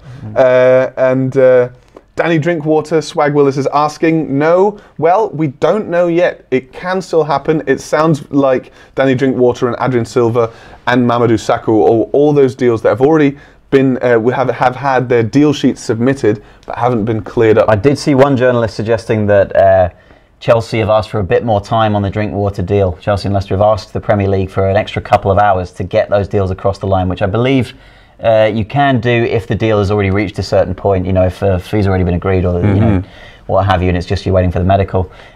It looks like that could still be on. Personally, if I was a Chelsea fan, I wouldn't be all that excited about Drinkwater signing. I'm going to be completely honest. Don't know much about Adrian Silva, if I'm being honest as well, for Leicester. But you know, it could be a big end to the transfer window. Of course, we've seen a couple of very late deals. David Zappacosta coming in. Zappacosta, yeah. I gotta say, don't know much about the man, and it smacks a bit of desperation, that deal. We haven't heard anything linking Chelsea with Zappacosta until today. So it's very much a last-minute deal by the looks of it. £25.8 million is the fee that we've had quoted. And Bonnie, now we're hearing costing a little bit more than Llorente, 18 million around that region. Llorente, of course, 12 million. I've just seen a figure saying 15 million. So, yeah, you know, it's never an exact science with these last-minute figures. You know, things get thrown around. We thought 12 million for both. Now it looks like 15 and 18. That's still, I would say, not bad business for Swansea. Well, I want to give you guys a little stat and then give you a breaking news of a done deal. Opta Joe tweeting, 4 of the 8 goals Wilfried Bronny has scored in the Premier League since leaving Swansea have been against Swansea. So he clearly loves banging them in at Swansea City's ground. They might as well be for Swansea then, you know, like if that's all that's going to be. Massive, massive announcement here. Done deal. Brighton midfielder Richie Towell has joined Rotherham United on a season-long loan deal. Sorry if I disappointed any of you guys there with that teasing deal, but let me calm down after that one, Max. Wow. That is a big signing. Luke Steele joins Panathinaikos from Bristol on a free. Also, a big deal, guys. Let us know what's your big deadline day signing. Let us know. A little bit of a Twitter update here. Wilfried Bronny holding up the crisp white shirt of Swansea. How he's missed playing for the Swans. Indeed, half of the goals he's scored since leaving them in the Premier League have been against the Swans. So he clearly loves playing for them, scoring against them. Didn't have a great time at City, did he? But no. It's back to a much more kind of happy hunting ground now. So I think he can turn it around. Perhaps now he's back on more familiar turf. Yeah, well, talking about Wilfried Bronny to Swansea, of course, leads us neatly on to Manchester City. I mean, City have had, if PSG weren't there, it would have been called possibly a crazy transfer window. As it were, the money they've spent has gone sort of down among the average in terms of the top clubs in Europe, especially next to PSG, dwarfed by PSG's spending. I mean, they've spent a huge amount on fullbacks. They've got rid of a lot of dead wood actually. Got rid of Nolito, Kolarov, Clichy, Sanya, Fernando, Nasri, Unal, and of course Bronny. A nice bit of a clear out there, and sometimes you just got to do those, although I question getting rid of Iheanacho. Yeah, clear out, but also they've brought in a lot of players at the same time. So if anything, their squad has actually got bigger. They did need to bring in fullbacks. We mentioned, a few of the guys they've lost there, Zavaleta as well. So they did need to bring in fullbacks. So I'd question the wisdom of spending so much on 2 right backs. By all means, spend big on one, but then surely with your other one, you go for someone who's a bit cheaper now, or maybe a young player. Anyway, they've got what they've got. Mendy as well to take over on the left wing. Ederson to take over from that clown Bravo, who frankly stunk the place out and lost his place to Willy Caballero, who got released at the end of this season anyway. A busy window for City. Bernardo Silva is the one there that you look at and say, he's the one who excites me. He's the one who, when I watch City, I want to see him play. No disrespect to Walker or Mendy or whoever, Ederson, but I think Bernardo Silva is the really exciting one in there, and he's the one who City fans will be looking to push them onto the next level and get them back to the top of the Premier League. Yeah.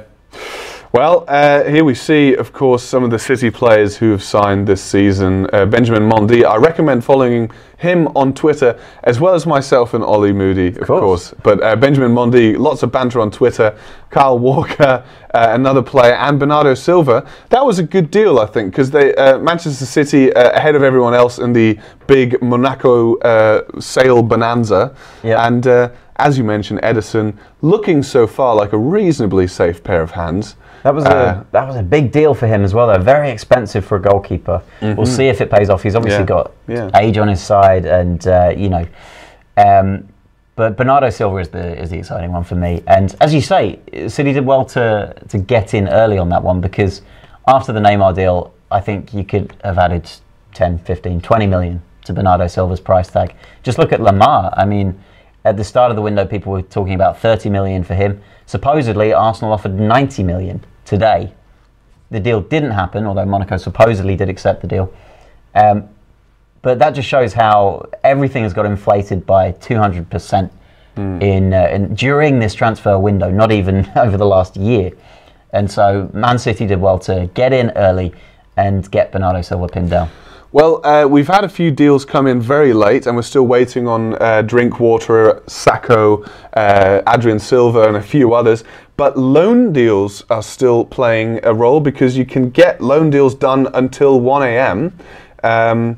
because of course you have to submit your deal sheet, and Brighton in a shock loan bid for Vincent Janssen now that Llorente has joined Spurs. So the transfer merry-go-round keeps on spinning even after the deadline the window has slammed shut rather. Indeed. So Zappacosta has been now confirmed by Chelsea themselves, and we got some Twitter incoming. Here is the footage. I predicted it was going to come. Lovely shirt with Michael Emenalo, who's a strange figure at Chelsea because he's always I think he's head scout is his official title, head of recruitment, something like that. I spoke to a colleague of ours, Chris, who's a big Chelsea fan, and he's been very disappointed about the transfer window because he reckons Chelsea let too many players go early on and then left themselves with too much work to do. What do you think? Yeah, I mean, we might still see a couple more deals with Chelsea. Obviously, Zappacosta is confirmed now, and we might see Drinkwater come in. I think Chelsea did some good business. You know, Morata, Bakayoko, I think these are good players.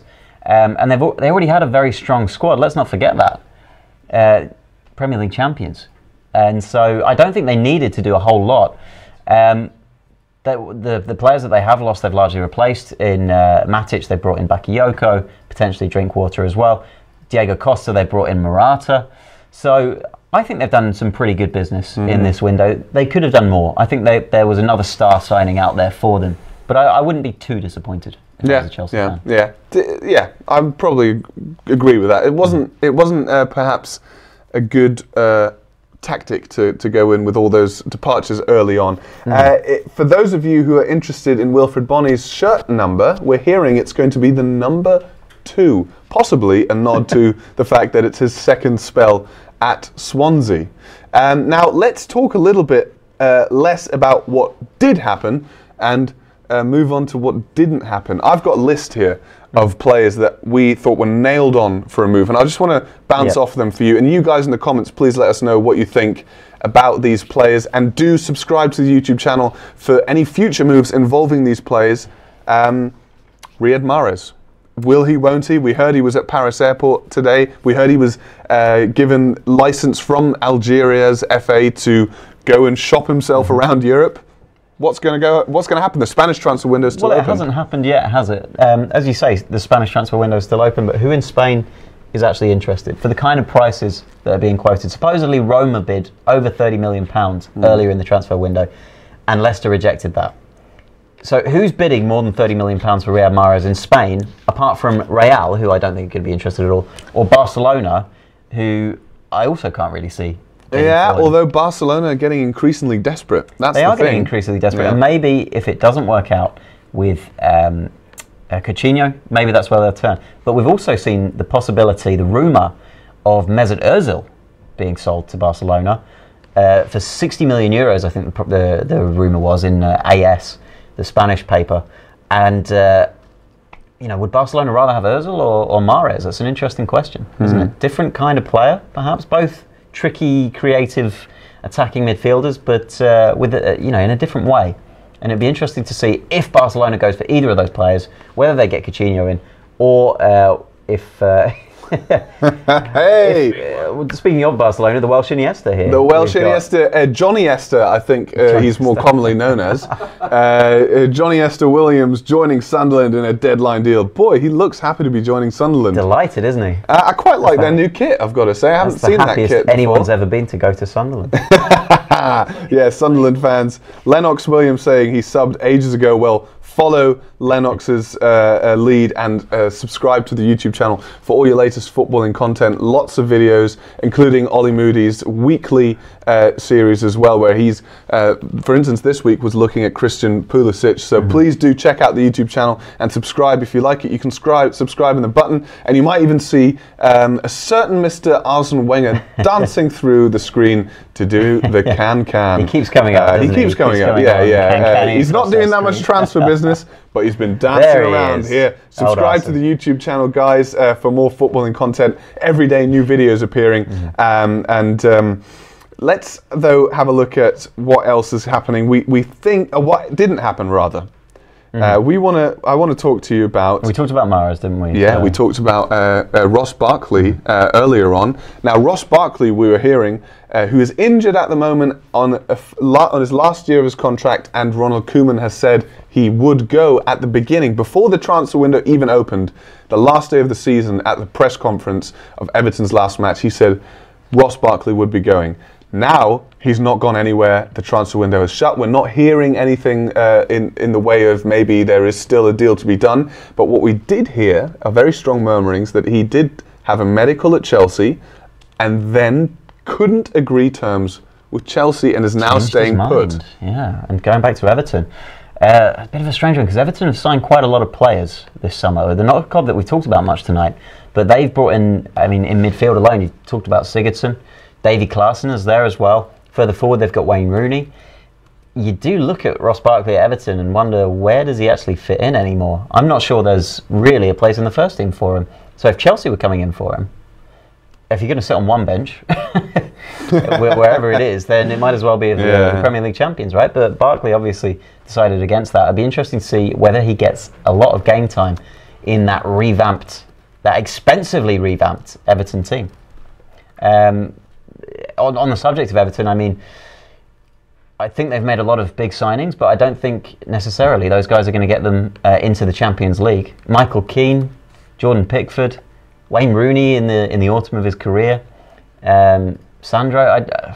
Nice window. They're good signings, but they're very expensive signings, and I'm not sure they're of the level to bump them 3 places up the table. They might overtake Arsenal, who are in chaos at the moment.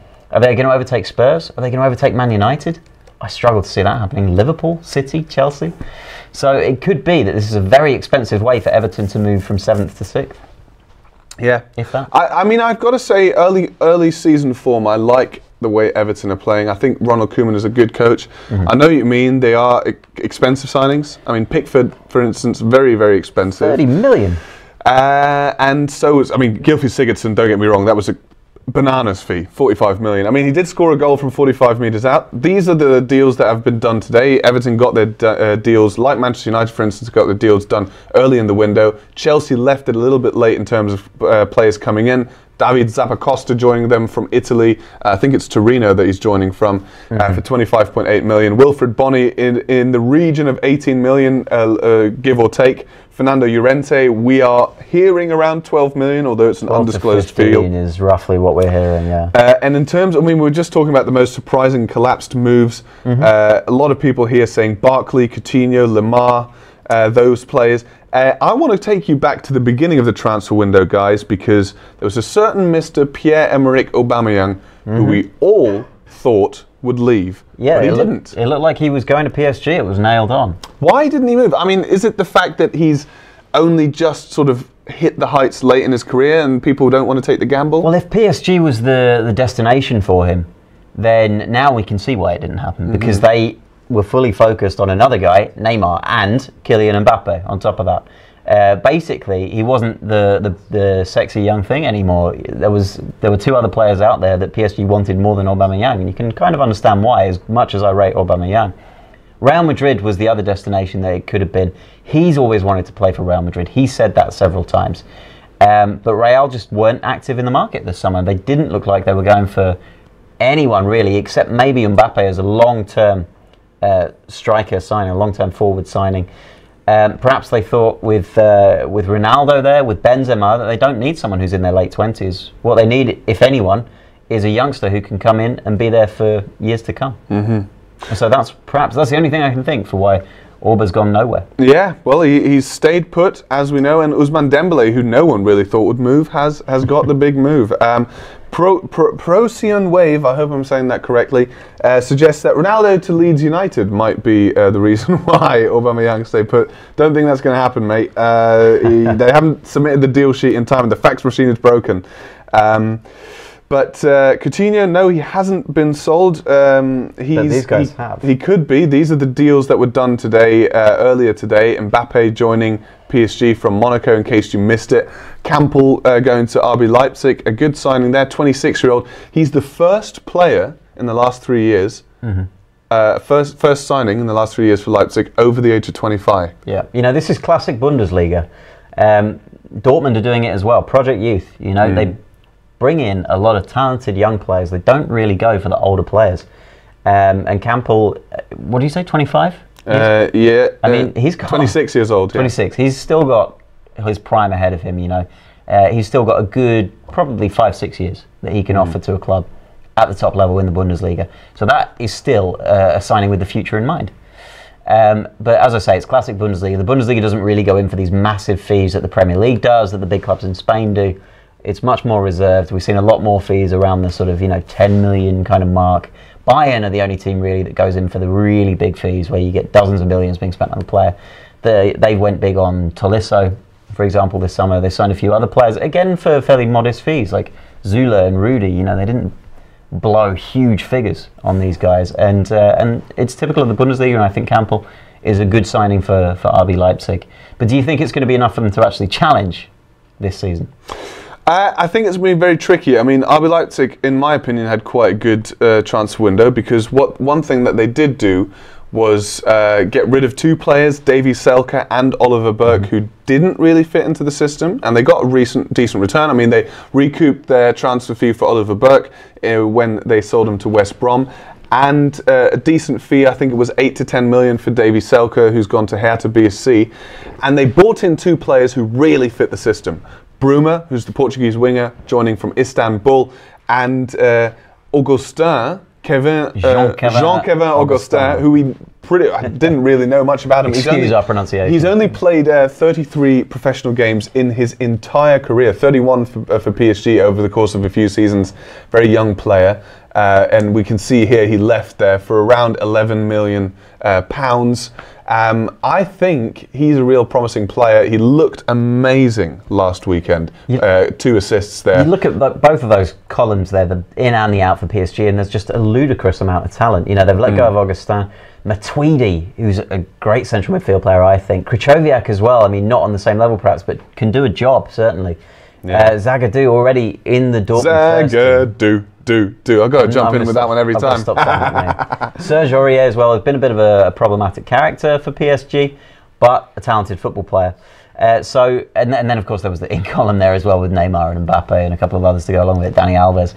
So a ridiculous transfer window for PSG, really. Yeah. And still, I think there are holes in that team. Central midfield, I think they've left themselves very light. Well, David Ramirez agrees with you. He's saying Krychowiak is the bargain of the summer for West Brom. A very good deal there, a loan deal. And Blaise Matuidi, for me, another one of the bargains of the summer, with 18 million, all of just for 18.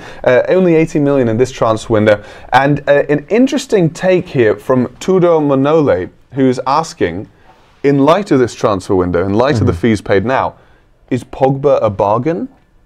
I mean, I wouldn't describe it necessarily as a bargain, but certainly if you look at the fees in this window, Pogba, a reasonably good deal, and I mean, it's just heads gone, this transfer window. It's changed the game. I mean, the transfer record in the last 3, 4, 5, 6 seasons since Ronaldo left Manchester United has very much stuck to that 90 million, 100 million mark, and suddenly we've just blown everything away with Dembele, Mbappe and Neymar, of course. That's right. It's an interesting question, in fact. Is Pogba now a bargain? I mean, I don't think anybody at the time would have said, what was it, 95 million pounds? Nobody at the time would have said, yeah, absolute bargain. But now, Neymar has completely changed the game. The Neymar deal has completely moved the goalpost in what is acceptable or what is good value for a player. And now the fact that we've seen a few players in one summer go above that valuation that Man United paid for Pogba, now you do look back and say, well, hang on, maybe it was good business. He's started the season well. Having Matic in there has freed him. He's getting forward a lot more. He looks more aggressive in his play. I wouldn't go so far as to call it a bargain, but it certainly looks like better business than it did a year ago. That has to be said. Yeah. Okay, well, let's turn our attention to wrapping up the transfer window, wrapping up the day. Who has had the best transfer window? Well, the team that we're seeing right at the top there, next to Kylian Mbappe's name, PSG, I think they've had a great window in the sense that they've made themselves the big dogs in the transfer market. I mean, Lexor and Ramiro and Rigboy, they all agree with you. Yeah, and looking at the deals done today, nice window from Swansea really, because they made a huge profit. Remains to be seen if Wilfred Bonney will bang in the goals like in his first spell. I mean, a couple of teams jump out for me. You can look at Dortmund, for instance, who've had a great window, although I do agree with what you said earlier about whether they have improved their title credentials. I don't know. But, I mean, you look at a team like Manchester United, who have had a very strong window. Yeah, the two Manchester clubs, I think, both have strong windows. Yeah, although I think they could have gotten a centre-back, Manchester City. I think both of them. Lindelof, okay for Man United, but yeah. Juventus, a very good transfer window. Yes, losing Bonucci, but other than that, I think very strong. Signing players like Matuidi, keeping hold of Dybala, a very nice transfer window. RB Leipzig, another one. I mean, here we look at deals done today. Tottenham, you could argue, have had an all right transfer window. Because, you know what? A week ago, you just said that Tottenham had a terrible transfer window, and or a couple of weeks ago, maybe before they signed Sanchez, Davinson Sanchez, of course, not Alexis. Now they look like they've filled actually a lot of the holes that they had. Llorente, we see there is the man that they've got in as the backup for Harry Kane. Aurier we saw before as well to fill the gap left by Kyle Walker, and then a couple of young centre backs, to take over the mantle perhaps in the next couple of years from Alderweireld and Vertonghen. Yeah. So certainly some promising moves from Tottenham there. Just they left it very, very late. Yeah. Well, looking at who, I mean, Sean Campbell here asking an interesting question. Would you say this is the craziest transfer market in recent time or all time? Yeah, probably. Yeah. Just look at the size of the deals. You know. Yeah. Turning our attention here to Mr. Wenger, who is flaunting his leg there rather suggestively, and turning our question to another question, which is who has had the worst window. Arsenal do come to mind. Let's talk about them in a second. But we had some people here saying Barca have had the worst. Some people saying Chelsea have had the worst. Hashtag Wenger out coming up. Let's talk about Arsenal. I think not a great transfer. It started so well with Lacazette and Kolasinac. It did, yeah. It started very well with those two signings. Kolasinac on a free was brilliant. Lacazette, perhaps the striker that Arsenal have been missing for the last couple of years with his finishing and his pace, and a great alternative to Giroud as well. I was really pleased as an Arsenal fan that Arsenal kept hold of Giroud. The issue is that Arsenal have not been playing those guys in the right positions. Lacazette came on in the last game against Liverpool on the left wing, when he's so clearly an out-and-out striker. Yeah. We had Kolasinac as well being played at centre-back in 2 games already this season and then being dropped. Look at the big empty space below those 2 names and then look at the out column. I don't think there's anyone there that Arsenal are going to miss too much, but you've got to wonder whether there's enough backup in central defence for Gabriel. Chesney, for me, was a great keeper. I'm really disappointed that Arsenal have let him go to Juve for such a cheap price when he's probably going to be Buffon's replacement, his heir, you know? Yeah. Kieran Gibbs, best of luck to him. You know, he did some great work for Arsenal, a couple of really important contributions in the league and in cup finals as well against Hull City, clearing one off the line, I remember. Best of luck to him at West Brom. And Oxlade-Chamberlain, of course, the big money move today, £35 million for him. Plus a bit extra in add-ons potentially as well. Although a lot of that will go to, or not a lot, but a chunk of that will go to Southampton, of course, the club that Arsenal bought him from. Certainly some useful players that Arsenal have lost, if not first choice. Well, a couple of comments here. David Ramirez, he says the worst transfer window is Newcastle United. Here, DS Freak saying hashtag Bartomeu out. I tend to agree. Barcelona, pretty shambolic transfer window, considering they're one of the biggest clubs in Europe. They really haven't managed to do well. Arsenal, we talked about, of course, a lot of people here mentioning Arsenal. DS Freak saying Real Madrid don't need any transfers. And another person here, Trickshot, saying Newcastle have had a poor window. If you want to keep up to date with all the goings on during the season now that the transfer window has shut, subscribe to the YouTube channel and make sure you download the Onefootball app. And we're going to say goodbye now. Thank you for all your comments. Thank you for subscribing. Please do subscribe to the channel. Make sure you get the app if you haven't already to follow all matchday action, all the latest news, transfers, opinions, the podcast, everything. So please be part of the Onefootball family and enjoy the season, which will now properly begin now that all the transfers have been completed. Although tomorrow the madness continues with transfers potentially happening in Spain, and we'll have to see if Barcelona can turn things around and maybe sign someone. We'll see. Coutinho, Di Maria, Time's running out, Draxler, we don't know Even who. for them, time's running out. So thank you very much to Oliver Moody here, my colleague, taking us through the transfer window, giving us his opinions and his insight. My pleasure. And it's time to say goodbye from me too, Max Merrill. Thank you for joining us, guys. Goodbye, DS Freak. Goodbye to Turtle Boss, who says, stop saying the same thing. I will stop talking entirely. Lego Ryan, Ricardo Pagan. Nice Ricardo saying, nice proper haircuts. Thank you very much, Ricardo.